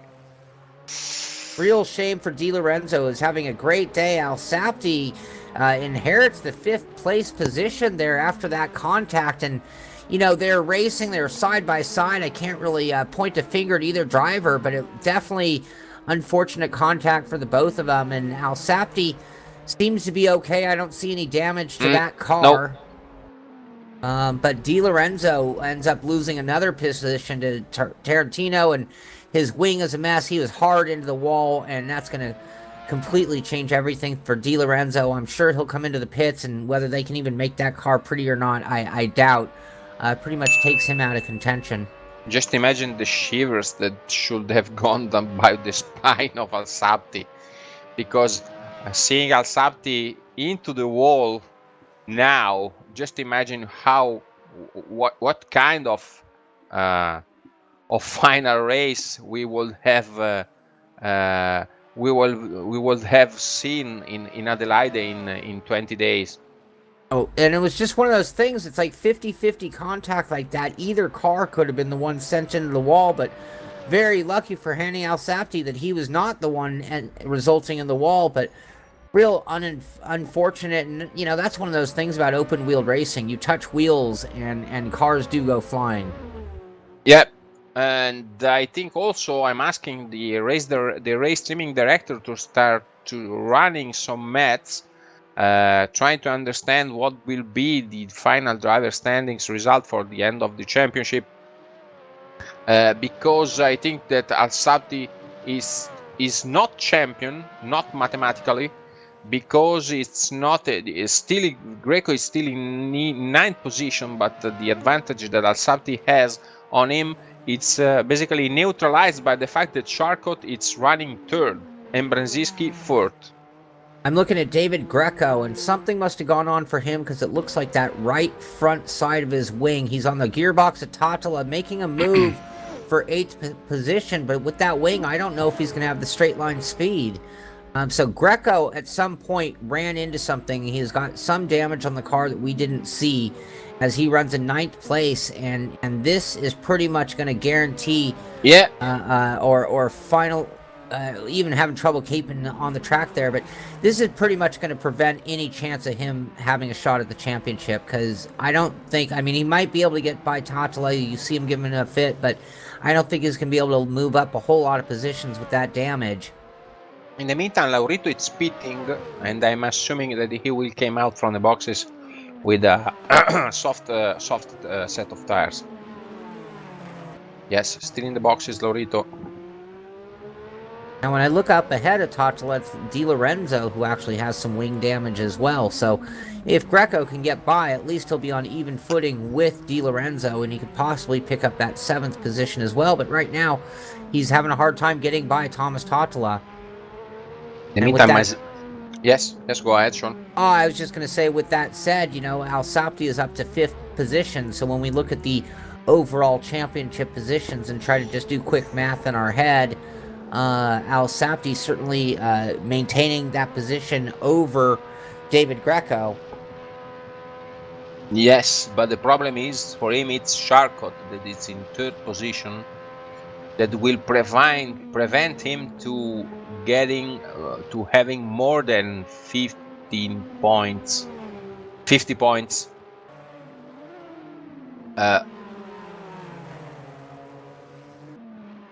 Sorry, Guglielmo, can you repeat?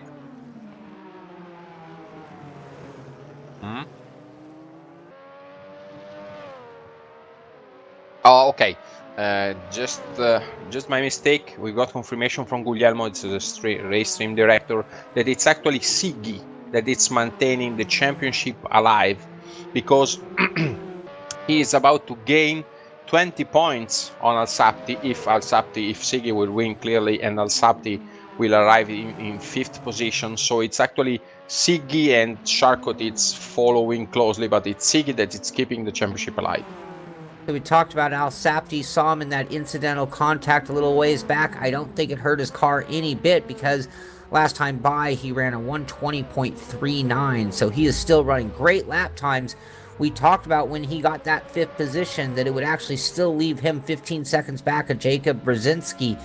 That lead between the difference between them has shrunk slightly. It is down to a 13-second gap. Greco and Tatala on the side. No one is doing any favor to anyone. No, and we've seen Tatala have trouble on the exit of that turn, and Greco really put him in a position where Tatala could do very little bit about it. So David Greco, great job with that damaged car moving up into 8th. So we are 23 laps from the end of the race, and we've got Siggy running comfortably in first position on a set of medium tires, 6 seconds and a half behind there is Masetti, then Charcot at 11 seconds, Brzezinski at 15 seconds, and Alsapti at 27 seconds. So positions looks like they are defined. I was trying to recall the lap that Alsapti stopped for the pit, and I think it was more or less 1 or 2 laps before the half of the race, right? I think it was like lap 20, 30? I thought it was lap 26. 35th, yes. 32, sorry. Okay. So, Alsapti stopped because he was starting to lose ground from Siggy. The consideration that we can do are about how much time Alsapti will be able to make his tire last and consolidate his 5th position. Now, I'm not sure what happened to Thomas Tatala, but it looks like Di Lorenzo was able to pick up a position over him. Yes. Yes, there is the Tatala ahead of Greco again, also. Maybe Greco, let's remember that Greco has a bent front wing, probably has done he missed some braking point, or has done some spinning, exiting from a corner. His last time by was a 126.1, so definitely Greco had something go on that last lap for him. Yes, probably spun or he lose ground. Usually we see Greco going out on the grass, so it's not unusual for him. He'll be also mentally it's a tough moment from him, because it's forces to recover very close to Tatela again. Now they are at the Parabolica. Seems easy on the slipstream of Tatela. And there it goes. Coming out at the inside. Tatela is resisting. Oh, they are almost touching at the end of the straight. Again, Tatela on the outside. Oh, and Greco goes wide and really closes battle. the door on him there. What a beautiful race tonight. On my personal list, this race is the best of the championship, along with Mexico and Canada. For you, Sean?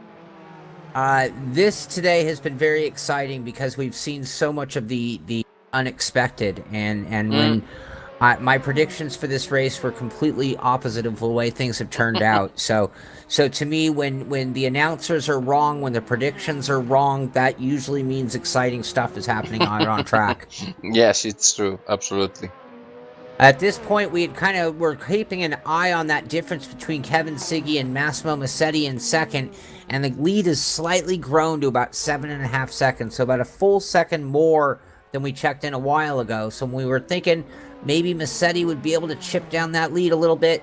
Siggy is definitely keeping him in check and even slightly growing that lead, and got 20 laps left in the race for Kevin Siggy, and I've said it before, and I'm going to be a little redundant here, but I'm just blown away. Kevin Siggy's been one of our most consistent drivers all season long, and it's just great to see him. Probably the most consistent. Yeah, and it's just great to see him running up front like this.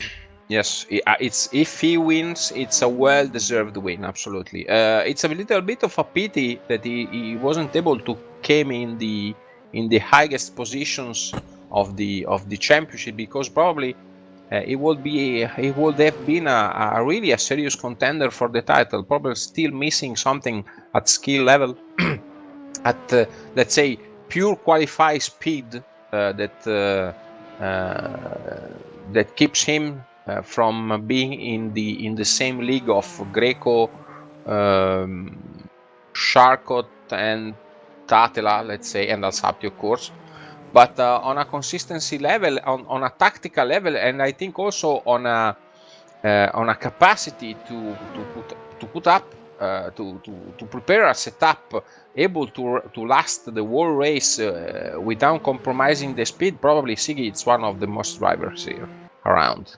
Absolutely, and I think it's sending a clear message to everybody on the grid, and whether it's for next race or whether it's for next season, that Kevin Siggy is one of the contenders and somebody that everybody is going to have to consider for the championship. next year, and he, you know, depending on how things play out, he still does have a chance here this season. I think he's really putting himself in a great position to potentially get a top 3 position in the season, though, and you know that's great. I mean, right now he's sitting in 4th place with Jacob Sharkut sitting in 3rd ahead of him in the points, and Yes. you know at this point Sharkut's points are fewer. He's running in 4th, so Kevin Siggy is going to be able to close that gap. It's an 8-point difference. The other thing is Thomas Tatala is tied with Kevin Siggy in the points, so they're really tied for 4th position. And this is going to give a clear edge to Kevin Siggy there. And I think when all is said and done, we're going to see Kevin Siggy sitting in 3rd place overall in the championship points. I think we missed. No, I saw, but I didn't understood who it was. A mistake of Sharkot that has passed by Brzezinski. I saw a car going wide in one of the slowest bends of the track, and probably it was Sharkot because Brzezinski was 3-4 seconds behind him, and actually it's in front. So this is an interesting feat because let's remember that Sharkot and Brzezinski are teammates. And looking at the standings, actually, maybe there could be some kind of team order that by the end of the race would allow Sharkot in front of Brzezinski. Yeah, that would actually be a good move for the team to do because Brzezinski really is nowhere in the overall points battle by comparison. So, I'm sorry, Brzezinski's actually in 6th place overall. But if you're just looking for your best team finish, it's going to come through Sharkut right now in the overall points. But this is great for that that Sparko Regnar or Feeder Regnar simulator team.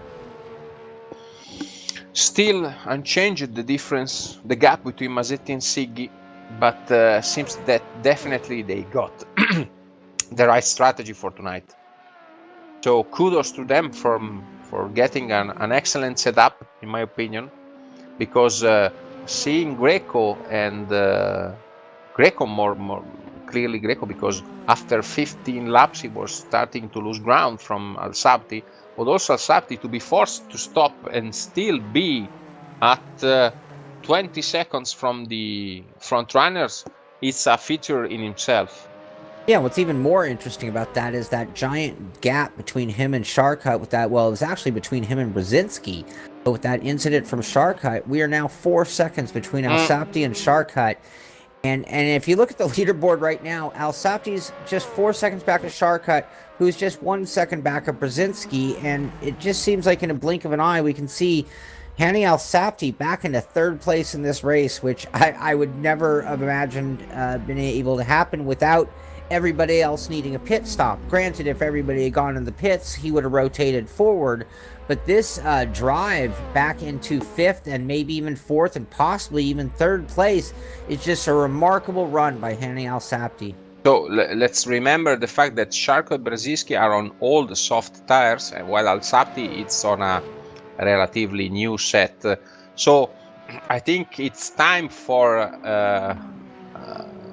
or Guglielmo or streaming race director to do some math, because we are trying to understand if a 4th place of Al Sabti will deliver him the title, or moreover the 3rd place. Okay, so we got confirmation that a 4th place will not be enough for Al Sabti for the win, while the 3rd place will be enough if clearly Mazzetti will Siggy should arrive in 1st place. And this all plays out as we just talked about those teammates from Feeder Ragnar Simulator, Jacob Brzezinski and Jacob Sharkut, running together in 4th and 3rd position. We talked about them. Would there be team orders?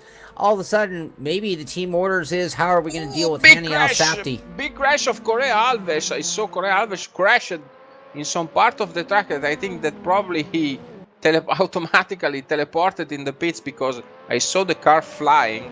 Actually, it's stopping in the pits, so I think that for Ruben Correa Alves, it's a replacement of Schönblith. It's a retirement.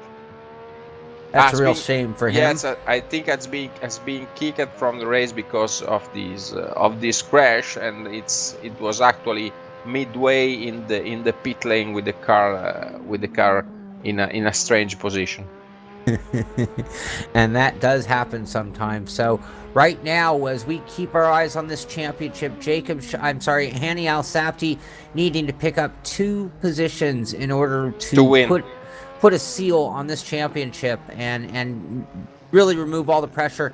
That is actually Alex Tarantino right behind Jacob Sharkut. So as he's sitting there probably doing some math himself in his head, like, where do I need to finish to put this thing to rest? And at the same time, he's got Alex Tarantino that is going to not make it easy on him to just focus on the 2 positions ahead that would give him that championship. So this is a lot of pressure for our leader right now, our championship points leader, I should say, as again, Alex Tarantino is really coming on strong. I'm not recalling how we got a situation with Al-Sapti ahead of Tarantino, with Tarantino seeming to be the faster of the 2 drivers right now. So let's keep an eye on Al-Sapti, because probably by this time, just to correct you, Sean, it's Laurito, it's not Tarantino, Okay, near Al-Sapti. So Tarantino, it's actually at 25 seconds, 26 seconds. So it's not a threat for Al-Sapti. Okay, and you see that position, Amos Laredo just went right by, so he must be on some very fresh tires. He ran a 119.09 last time by. So I see a car in the wall. That was one of the Thrustmaster cars. What's in the wall? Potel. Okay, Oh, it's a Potel, who's back been having a marker. It's rough a back race. marker. In the meantime, we've got Laurito. I think it's tried to unlap himself. Let's remember that the Laurito, it's on a fresh set of tires, and as you can see, it's quite fast. He passed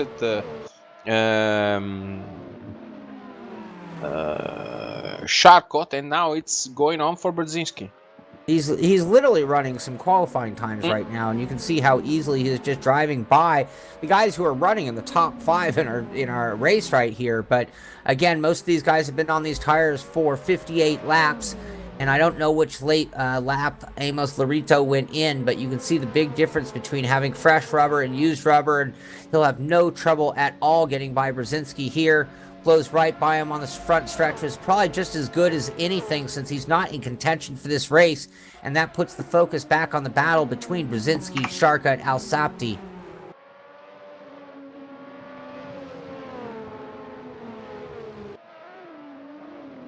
And at this point, that kind of gets that 1 car clean. So you see, Hani Al-Sapti now is closed up the gap on Sharkut, and it was Brzezinski who was able to pull away slightly as we had Laredo kind of come through the grid the opposite direction than you'd expect cars to go through the grid. Oh, very fast Al-Sapti. Seems he's shooting by Sharkot. Great inside line there, and should be no trouble making that stick. We've seen a lot of runoff room there, no problem. And now Sharkut fighting back to the inside, not going to be able to take a look. And now it's just Brzezinski between Al-Sapti and 3rd place. We just talked about the points. 3rd place would be the result that Al-Sapti needed today, with Greco behind him. Sean, wait a second, because probably I think there is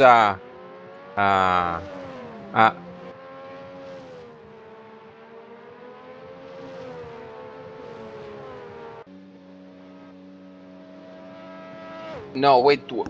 Let's wait a second, because I didn't understand the message from their streaming director. Can you call?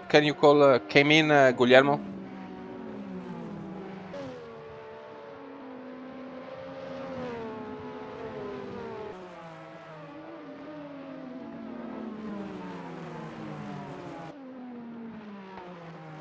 But the points, Al-Sapti didn't want more races.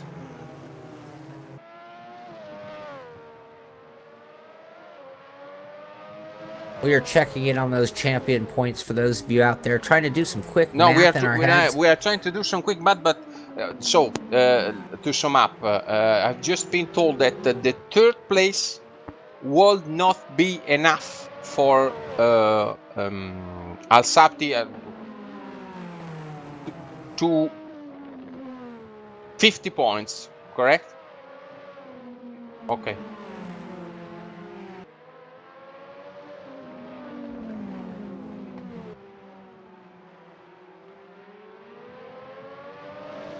and the same number of points.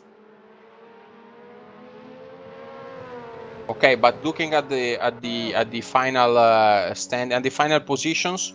In the meantime, Sapti getting the slipstream, but Brzezinski's fast, no, not able to catch him. Are you sure? I'm talking right now with the race direction. Are you sure what we are talking about? But because for me, Al Sapti has a better number of podiums than Siggy. I'm trying to explain what's happening to the audience. Actually, there is Al Sapti that is attacking now. Yes, to the outsider Ooh. Brzezinski. There's a Off mistake. track. Defining moment for the championship. Oh, and that drops him back to Defining 5th moment. place. So much for needing all that fancy math. We were so on the line that it was we were really in a position, in case you didn't follow our conversations out there. Because a mistake of Asapti is not in the cards like this one. Kevin Siggy, with his lead, had put it in a position where things stayed as the same. We had a spot where they could virtually tie if in the next race Al Sapti had all sorts of things go wrong and Siggy actually won the race. It was going to put us down to not just points but podiums and finished positions. But yes. As we spoke about that, Hani Al Sapti made that move as he went wide, trying to make that move and pick up that 3rd spot from Jacob Brzezinski. He did a great job of slowing it down and just keeping it in the sand trap and not in the wall, so he keeps that championship drive alive, running in 5th place. But he did lose 1 position. He is back to 5th place, and we are about 10 laps from the finish, and it'll be really interesting to see if Al Sapti's going to just call it a day and leave it to where just basically any respectable finish next week should be enough to give him that championship.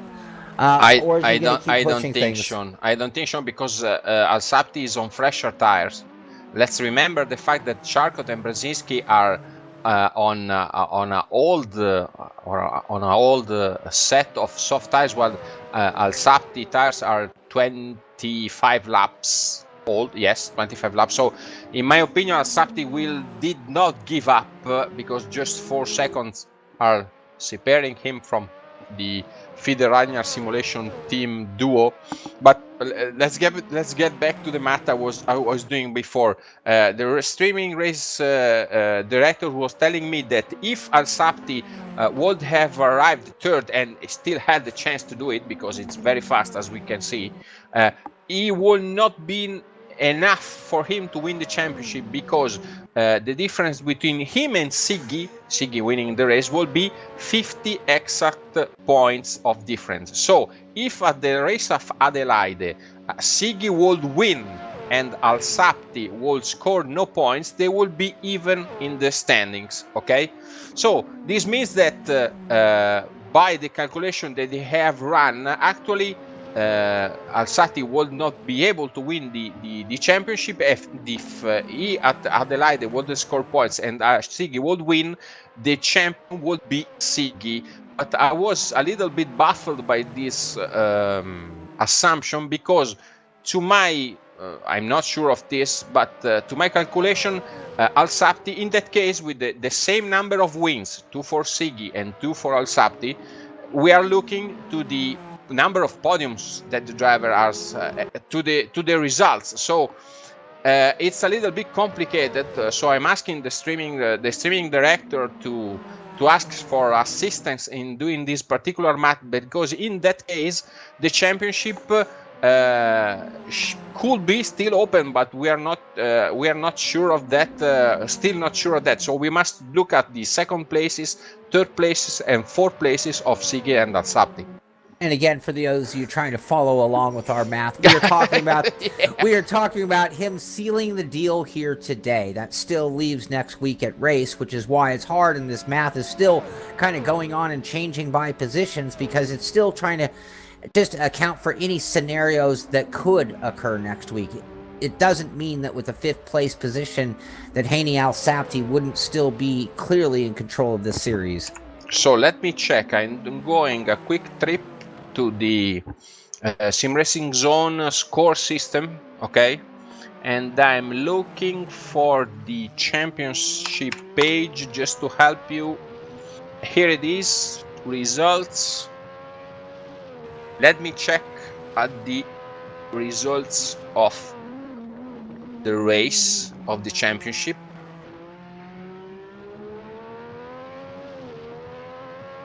So let's check. Italy, Alsapti won while Siggy got 5th. Okay. Mexico, Alsapti got 2nd while Siggy got 4th. Canada, Alsapti got 2nd while Siggy got 4th. Great Britain, let's see. Alsapti got 5th while Siggy got 7th. No, I think that if Alsapti, yes, and in Alsapti he won in Germany. So I think, no, I'm sure about the fact that if Alsapti will arrive in 3rd place, he will be mathematically Eurogamer Assetto Corsa Championship champion of this season. And that would mean that if he DNF'd the next race and Siggy won, DNF'd, nice term, DNF'd. we would be, oh, and as we say this, Alsapti is closed onto the gearbox of Sharkut, who actually had to check up because it looked like Brzezinski had a little problem just ahead of him. So we talked about this teammate orders, and now Sharkut, who's really been able to stay with Brzezinski, has Alsapti to the outside, and we saw it before in the same spot. It's taking crazy risks. and Sharkut is able to hold him off as they go into that right-hander, and just Sharkut getting a little loose off of that corner. So now at this point, Brzezinski has gotten just a little bit away, and Jacob Sharkut and Alsapti are fighting very hard over this 4th position, and you've seen them side by side in several different positions, and Alsapti taking a look everywhere he can. And this all as they come out of that final parabolica and into that straightaway. And can very fast Alsapti get a run? He shooting goes to the inside. It looks like he has enough speed to carry him through. He's made the position clearly before turn 1 as he turns in, and now he'll have his sights on Brzezinski up ahead. And again, most of this seems to be tires. Again, you know, you got to feel bad for Sharkut and Brzezinski nursing these 65-lap-old tires, as Sharkut's out on tires about half their age and running considerably faster lap times. It's just a small mistake here and there is why we end up in this battle again. But I would expect to see Sharkut get by Brzezinski this time by without too much trouble. Might even be able to get it done before the end of the lap. I think with the gap between him and Sharkut, he'd be smart just to wait and set it up for Parabolic and not put his championship at risk. We see him putting himself in real risk at this point, you know, with where he is. And even right there under braking, getting very close for comfort onto the gearbox of Brzezinski. And again, if I am Alsapti, just, set up this last corner. So stop putting it in danger. Yeah, this speaks volumes about the confidence of this driver and of the drivers of this championship in general. Great race from Siggy and Masetti, but honestly, I would be in the same shoes of Alsapti. I wouldn't risk so much, because if something goes wrong with Brzezinski or Sharkut,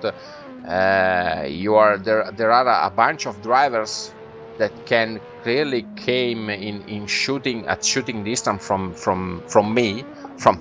Alsapti in this case for the last race. So here it is, five laps to the end and a car to overtake to be champion.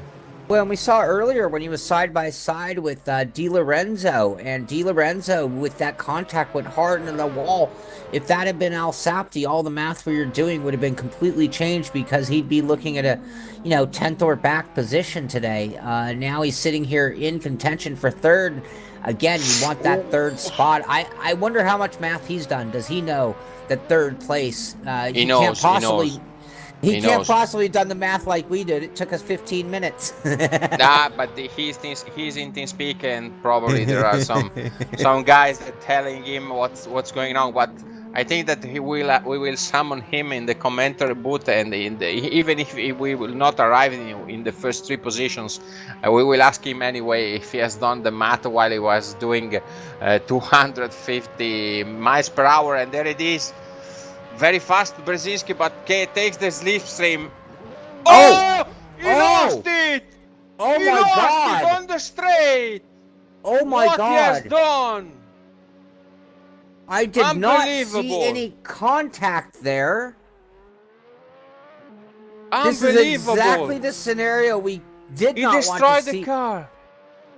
lap That's 67 of unbelievable. 71, making a pass to the inside. Very, very minor contact, perhaps, and this time it's handing No. us. I think it was something related to slipstream because they weren't at all near each other, and he crashes badly, and it's going very slow, and it's risking to be reached by Tarantino, in my opinion, because let's check the car from the outside, but the front wing should be destroyed.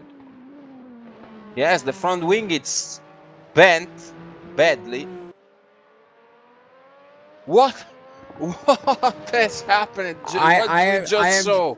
just I'm not believing my speechless. eyes. That's exactly how I feel. I really wish I knew exactly what had gone on. Was that some kind of a glitch? Was it an arrow problem from the No. slipstream? Was it contact that we didn't see? He suddenly lost the rear, but in a such violent way that I did not understand what happened. But it was quite distant from Brzezinski. It almost looked like a motor seizure, but of course he's up and running again. But it's almost like that rear end just locked, and it just sent the rear end around and right into the wall.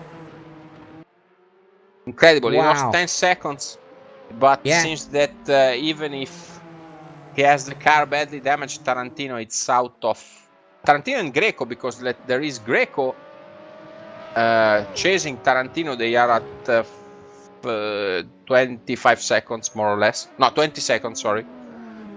What we just saw, this is material for the Sim Racing Zone virtual studio, because we will have to understand what happened to the rear of the car of Alsapti, because he immediately suddenly snapped to the left, sending him directly to the wall. I've never seen anything like it. So here Me we are, neither. lap 69, 3 laps to go for our leader, Kevin Siggy. He has 11.2 second lead over Massimo Massetti in second, Jacob Brzezinski in third, Jacob Sharkut in fourth, Hani Alsapti somehow holding on to that fifth spot. Really lucky for him that happened this late in the race, where there was a pretty significant gap between him and Tarantino running in sixth. Very lucky also the fact that he didn't damage some suspension of the car, preventing him to ending the race or to arriving in fifth position, but much more in a midfield position, like 8th, 9th, or 10th position. So that was the luckiest unlucky thing I've ever seen right there, because again, like you said, he could have jumped the wall and teleported into the pits. All sorts of things could have been much worse than getting stuck in the Armco also, because these modded tracks are very dangerous also for this reason. Now David Greco is actually closed up on the back of Alex Tarantino, it looks like. Yeah. So we have a battle for 6th place going on here as the laps tick down. About 2.5 laps left for our leader.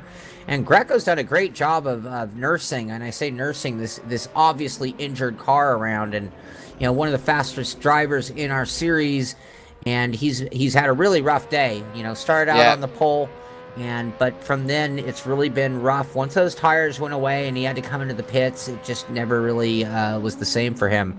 Probably the worst race to have a bad day at the office today, because if those would have been if this will be the final standings, let's waiting for eventual penalties, but during the race on the front runners I never saw any bad moves or something that could lead to a penalty. The interesting fact is that David Greco will be out of contention for the last race of the championship, and the only guy that will have the chance to contend, we will do some extra math for this, but probably just Siggy will be the only, Siggy will be the only driver able to be a threat for the championship of Alsapti. So certainly not what we expected. And Greco to the outside of Tarantino. We've not seen anyone make a pass to the outside And Tarantino keeps him wide and keeps that possession. And Kevin Siggy, I just heard over the radio, he is now on his final lap of the race. So Kevin Siggy with a very, very impressive ride today. He didn't do it in qualifying. He did it the way he's been doing it all season, by just being super consistent. Again, battle going between Tarantino and Greco.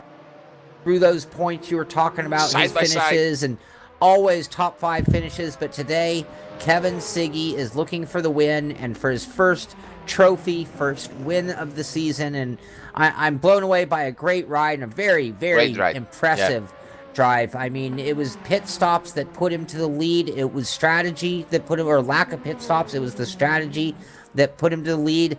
But he is dominating with nearly a 15-second lead over Massimo Massetti in second, who was in second place after qualifying as well. So great job by Massimo Massetti getting it back into second place after a really rough start to the race. Let's see if in the final lap also Charcot and Brzezinski will swap positions, because actually there is Charcot that it has more chances. Maybe if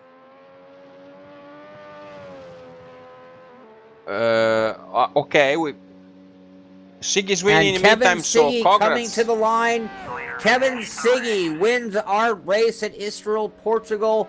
Great job by Kevin Siggy. Massimo Massetti is in second place as he comes through the Parabolica onto the final stretch. See him swerving his way to the line.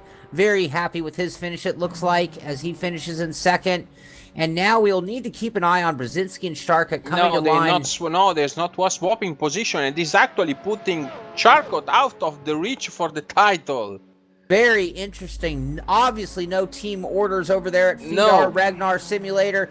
Let the best man win, and that's something you gotta love out of racing. Instead of putting team orders and turning it into a team sport, it is man against man. Assetto arrived in the meantime. Tarantino's going to be negotiating the chicane. Oh, almost lost it, and then in the Parabolica. And Greco's fallen back.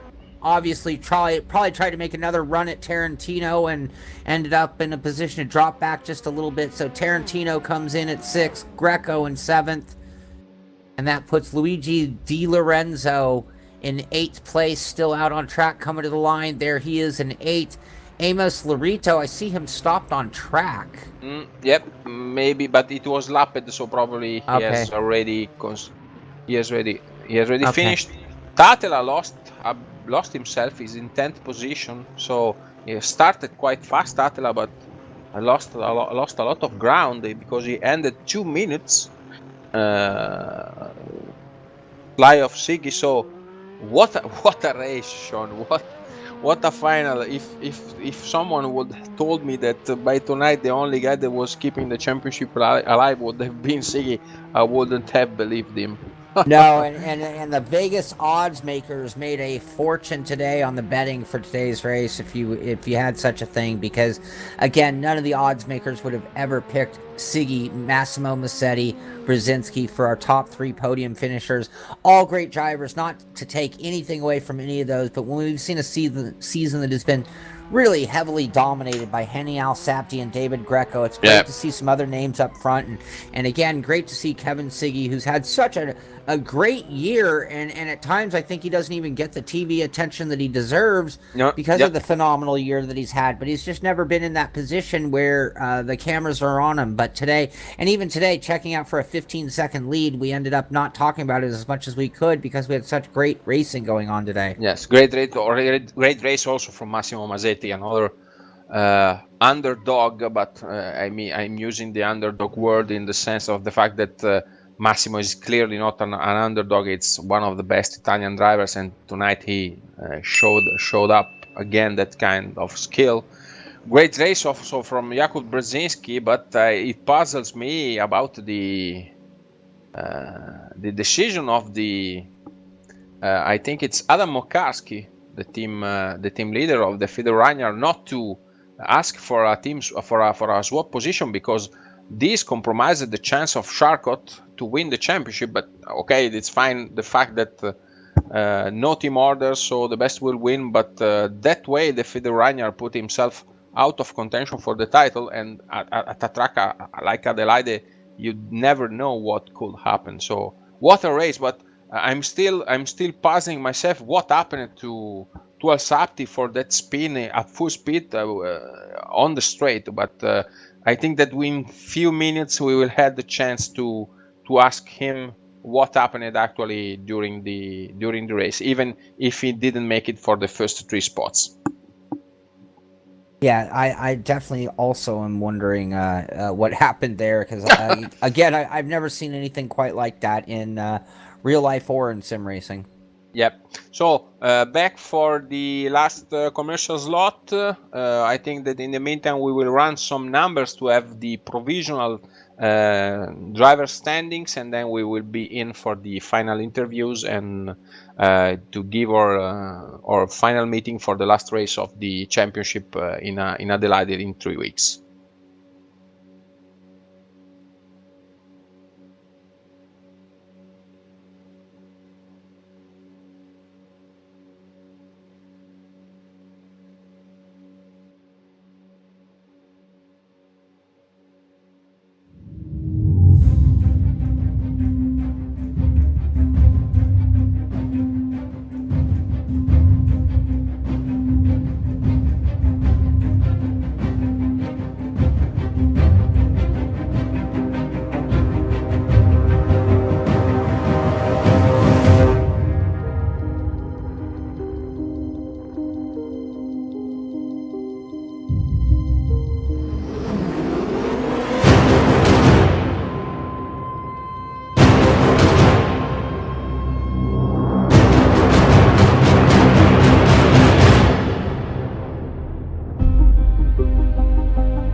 Okay, we're back live with the final interview of the Eurogamer Assetto Corsa Championship. Along with us, there is Kevin Sighi, the winner of the Portuguese GP. Then Massimo Masetti, second placed. Jakub Brzezinski, third placed. And Aniel Sap that arrived in fifth position. It was, in my opinion, Sean, probably the most exciting race of the championship, along with Mexico and Canada, but probably on the emotional side, the best. So up to you. Your first question for Kevin, that has done, in my opinion, a masterful race tonight. Absolutely. Hey, Kevin, before I even get to asking a question, I just want to congratulate you. We've talked about you all season long in the broadcast booth and about how consistent you've been. So, what was the difference today between being just consistent and having a great strategy and having one that actually put you to the front of the race?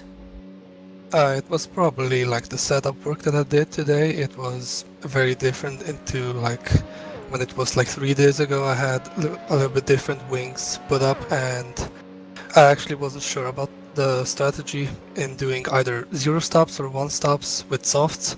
So I wasn't too sure about it, but I took a gamble and it paid off. I'm fascinated to hear that you didn't know, because we've assumed that you always have a calculator and know exactly your fall off, because it seems that each week you seem to know the combination. I'm a bit surprised to say you were just kind of throwing caution to the wind and going for it. Yeah, I'm only calculating for fuel because basically that's all I need to know. In tires I can try and preserve them enough to not spin in the middle of the race, so that's not calculated. As like, it's just pick it and go. It's like gambling. Like in every single corner I was even struggling at the end. Like the final 10 laps I was almost spinning even in some slow corners, but eventually it paid off, so I'm very happy. When it seems that even when you had fall off, the other guys who were on the same strategy, their fall off was even worse. Did you were you just kind of keeping an eye on the virtual clock and seeing where you stood and knowing that you could keep backing it down just a little bit? I wasn't essentially backing down. I was basically just fuel saving like every single like 3 corners. Other corners were just like pushing to the limit, trying to get the front tires to wear off a bit to not get a little bit oversteer. Because when it was like lap 40 or so, I was getting a little bit more oversteer than understeer, so I was trying to push a little bit more. I wasn't trying to push over the limit though, so because I knew I was in P1, I was very happy with my pace today. And before I let you go and turn you over to Matteo, so were you aware that Haniel Sapti was running into troubles back there and had to duck into the pits early and had quite a big battle, but virtually he was putting you into the number 2 contender for the season as things played out? Did you have any idea how things were playing out for the season? No, I wasn't thinking about that. I was only mainly thinking about basically thinking like I have to be in front of Tathela and Charcot just to be in P3. Okay, I can see that Greco and Halsapti are very, very fast, and I kind of can't match their pace, but I was a bit lucky today. I wasn't sure if he was having troubles. I wasn't watching him because I didn't see the lap times and I didn't see the gaps. I was only looking for Masetti because he was very fast and on the same strategy as me, so I was a little bit concerned about him only. Excellent. Well, thank you so much, and congratulations. Just a tremendous effort from you today and really all season long. Thank you. Kevin, tonight we let's say you came out from nothing, because before the start of the race, me and Sean, we were doing maths about Greco and Alsapti, what they will do to arrive to battling for the Adelaide race. Then there is also Charcot that are in contention, and I can assure you, no one in the commentary booth was thinking about the fact that by midnight you will be the driver that would have kept the championship alive until the Adelaide race. So congratulations. You've done a masterful race, in my opinion. You were also always spot on the strategies. And I can tell you one thing. During the race, I was so used to your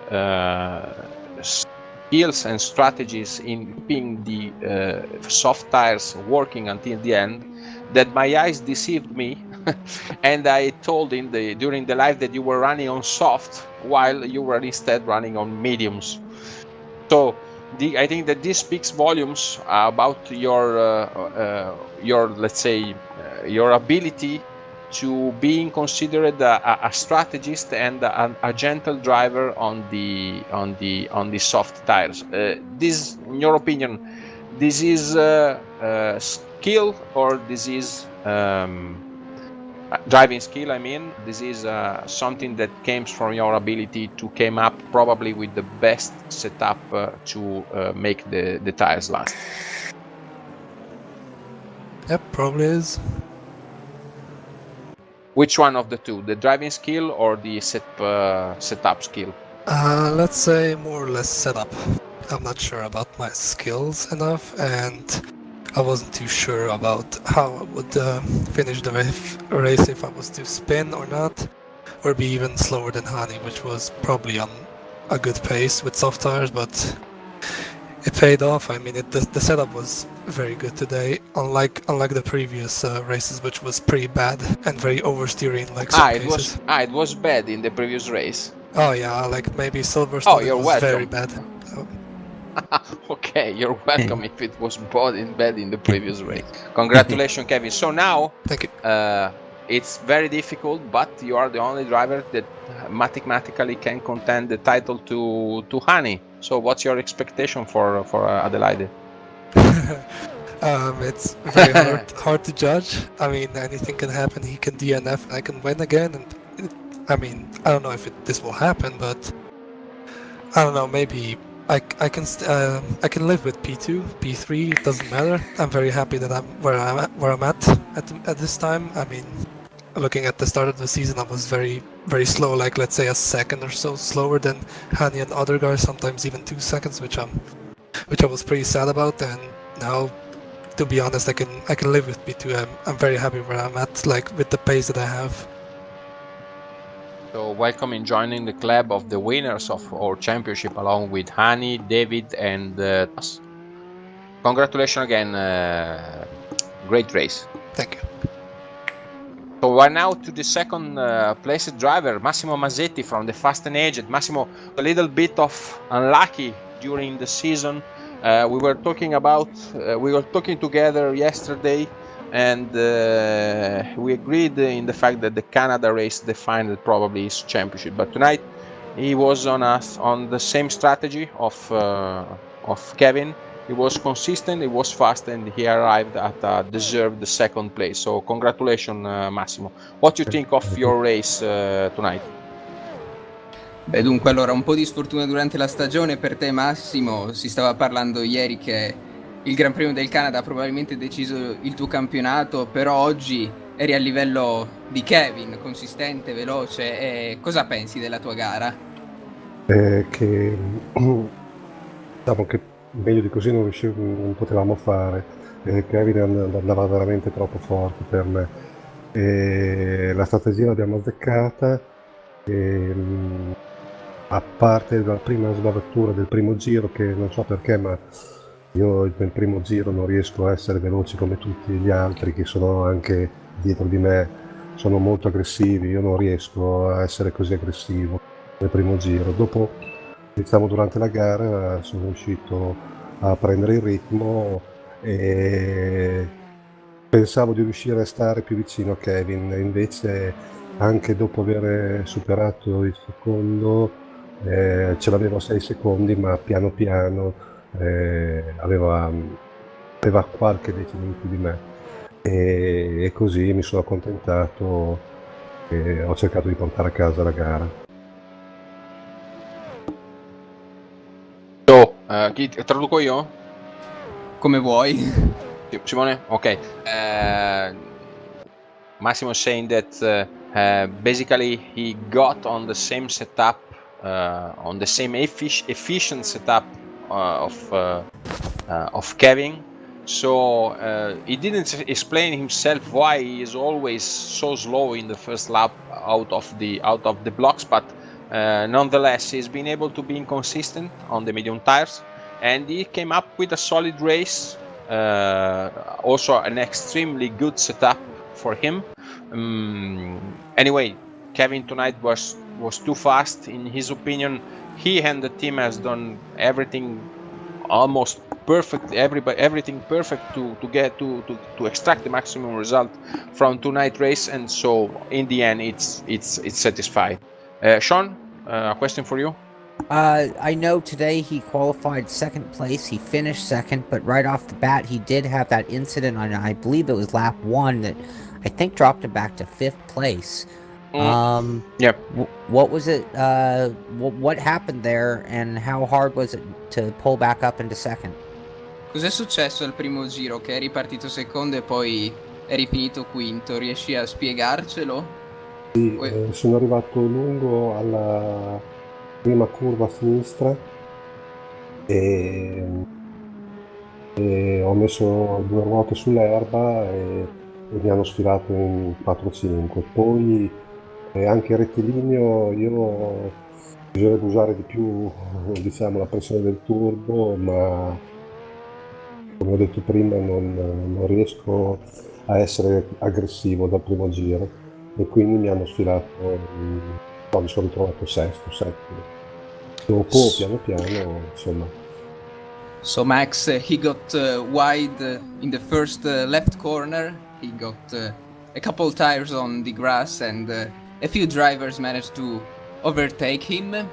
And then he could have used the turbo more during the first lap, but as he said previously, he doesn't manage to be as aggressive as the other drivers during the first lap. He goes more conservative, and as such, he dropped back to 5th during the first lap. And then just through consistency, he was able to pull it all the way back into second. Great job, Massimo. E grazie alla tua regolarità sei riuscito a rimontare in seconda piazza. Ottimo lavoro. Thank you. So congratulations to you, Massimo. Seems that you are in contention for the second and third place in the championship. So let's see what happens in Adelaide. We know that we arrived there prepared to the maximum. So good luck for the last race, and congratulations again for this second place result. Hai ancora il secondo e il terzo posto alla portata, quindi si vedrà cosa succederà ad Adelaide, e in bocca al lupo per la gara in Australia. Okay, then we can go with Jakub. Hello, Jakub. Solid third place for you, and still you again, like Massimo, you will be in contention for the second and third place. But me and Sean, we were a little bit puzzled by the decision, or the not taken decision of your team manager to asking for a swap position, because you are arriving third and Jakub Sharkot arriving fourth. This has automatically cut off Sharkot from the title fight. Did you know that? Well, no, we didn't actually know that, but I mean, let's be honest, something absolutely amazing would have to happen for my teammate to win the title, so our only focus is on getting that P3 in the Drivers' Championship, but mainly on winning the Constructors. So from that point of view, it doesn't matter who finishes in front of who, because we just care about winning Constructors. So I mean, I was thinking about letting him through, just so that he would have a better chance to fight for the top 3 in Adelaide, but I mean, you never know, I might get a chance as well. I'm not that far back, so I told him that if he gets a run, I'm not gonna fight him, but I wasn't going to just let him through. Okay. Sean? At one moment towards the end of the race, you guys were running together, and it seemed like you guys were very comfortable running together, and then just out of nowhere, Hani Al-Sabti cuts into the mix, gets by Sharkut, and he's sitting between the two of you, and he made a move outside. What was that like, having the championship points leader come in so late in the race on fresher tires, and what you were able to hold him off? How did that play out? Yeah, it was a difficult decision, because, as I said, we care about constructors mainly. So Hani is in the team that is closest to us. maybe now it is, but I mean, we didn't want to crash fighting for one place. But then again, you want to score every point you can and get every position you can. So I don't know what my teammates' attitude was, but mine was, I mean, I'm gonna use all my fuel I can and, you know, go as fast as I can, but if he gets a huge run on me, I'm not gonna, you know, go side by side with him through the corners or something, because it's just too much risk and not enough reward for me. But yeah, then my teammate being behind me really helped me, because he was able to hold him off, and then when Hani got to me twice, he made a mistake twice, so that sealed the deal. I mean, he was gonna overtake me sooner or later. He was pretty much past me when he put it into reverse, so what can you say? I mean, it happens. I'm happy with P3, but I guess, you know, he was much faster. But if he made mistakes, then so be it. I mean, it doesn't really matter to me that much. We are just happy that we gained a lot of points in the constructors. Yeah, certainly you guys are doing great in that, and today was a perfect example of that. So at that moment where Hani just went from nearly passing you to just spinning out of control, what went through your mind? Oh man, I've never seen anything like that. I was like, my first thought was like, did we make contact or something? Like, how did he spin like that? And then I was like, I was watching my mirror to see if my teammate got through, because I was like, if he collects him, that's gonna be an absolute disaster. Yeah, then yeah. No, go ahead. Yeah. Yeah, I kind of heard him, his engine over revving, so I guess that he put it into reverse. But that's quite funny. I've never seen anything like that. Yeah, neither have I. And It was an outstanding moment. That's the reason why we're having here tonight, even if he arrived in 5th place, Anya Sapti. Ani, what the hell happened on that straight? I ran out of revs, so I had to put it into 6th gear, and then it was, and then it went into reverse instead of 6. So no, you put the reverse. Yeah. Oh, so it essentially was like a locked up engine. That's what I thought. I thought, man, it spun so fast. It's like the engine seized. But how can the engine seize? You know? I was on like 100% boost trying to overtake Brzezinski, and then I was out of revs. Needed to upshift to 6th gear, and it went into reverse. Oh, did you lose your mind for that moment? I was like, please don't blow up the engine, and yeah, I was really lucky. It didn't blow up. So. What do you imagine if you would have blown the engine? I think but by now you would be crying in your bathroom alone. Yeah, I think so. Yeah. Yeah, we were literally speechless for a half a lap because nobody knew how or what, and we're just trying to get our heads around it. It's like, wait, this is. And we're like doing the math, and you're about to pull into 3rd, and we're like, well, that pretty much seals the season right there, except for one possible scenario. No, it's not enough. We were going crazy doing the math, and you on a full straight or misplacing the gear. Oh, that's amazing. Yeah, definitely keeping things exciting, Hani. Yep. Yeah. Anyway, great race. I was about to ask to you what happened about the tires, because Kevin was amazing in managing the tires. Also, Massimo absolutely great. We can say the same for the two Jakub, Brzezinski and Charcot. But you have gone for the one-stopper strategy just from the start, or like Greco, did you suffer some tires crisis and then you decided to swap for a one-stopper? Well, both Greco and I we did test like full stint, and there were no issue finishing the race with soft tires. But today during the race, I don't know what happened, but in lap 15 or 20, we just lost the car, man. I mean, tires were gone. There was no grip at all, and the guys behind were catching up to us like almost a second per lap. So something was off. But and sorry, Annie, the tires were gone, or did you overcook them? No overcooking at all. Nothing. Just clean lines. Everything like the test we did in practice. But it was different here. It was different. So I don't know what happened. It So I it saw- was I it saw was very. David- Remember that it was very hot. There were 30 degrees on the environment and 38 degrees on the tarmac. Yeah, we tested with the same conditions. And then I saw David pit, so I thought, okay, he's gonna pit, I'm gonna pit too, because I was keeping an eye on him. And I thought everyone else is gonna pit. Because, No, the it's tires. So, wrong call. But anyway, even if I didn't pit, no way I could have kept up the pace, because Siggy was like gaining a second on me. So it was just impossible. Yeah. The only option was to pit and try to overtake as many people as possible, but it was really, really difficult to overtake here. There is just no place. Yeah, it seemed like most of the passes today were just if you could get a run out of the final corner and down the straight, that was about it. Yeah, but some guys had a really good Yeah. setup in that final corner, so it was even harder to overtake them. Yeah, we saw that. Yeah. Yeah. Oh. So Well, everything good job help of us to make keeping things, it going. Yeah, yeah.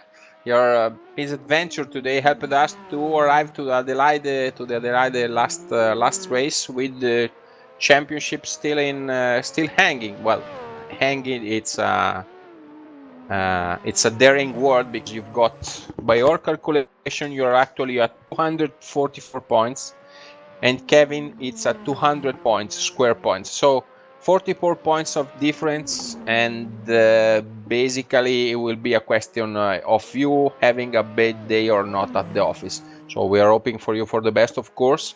But arriving to the last race in this situation, it's nice. It's a little bit of a pity for David. We were hoping him also arriving in contention for the title. Will not be the case. So thanks to you everybody for being here with us. Sean, did you have some other question?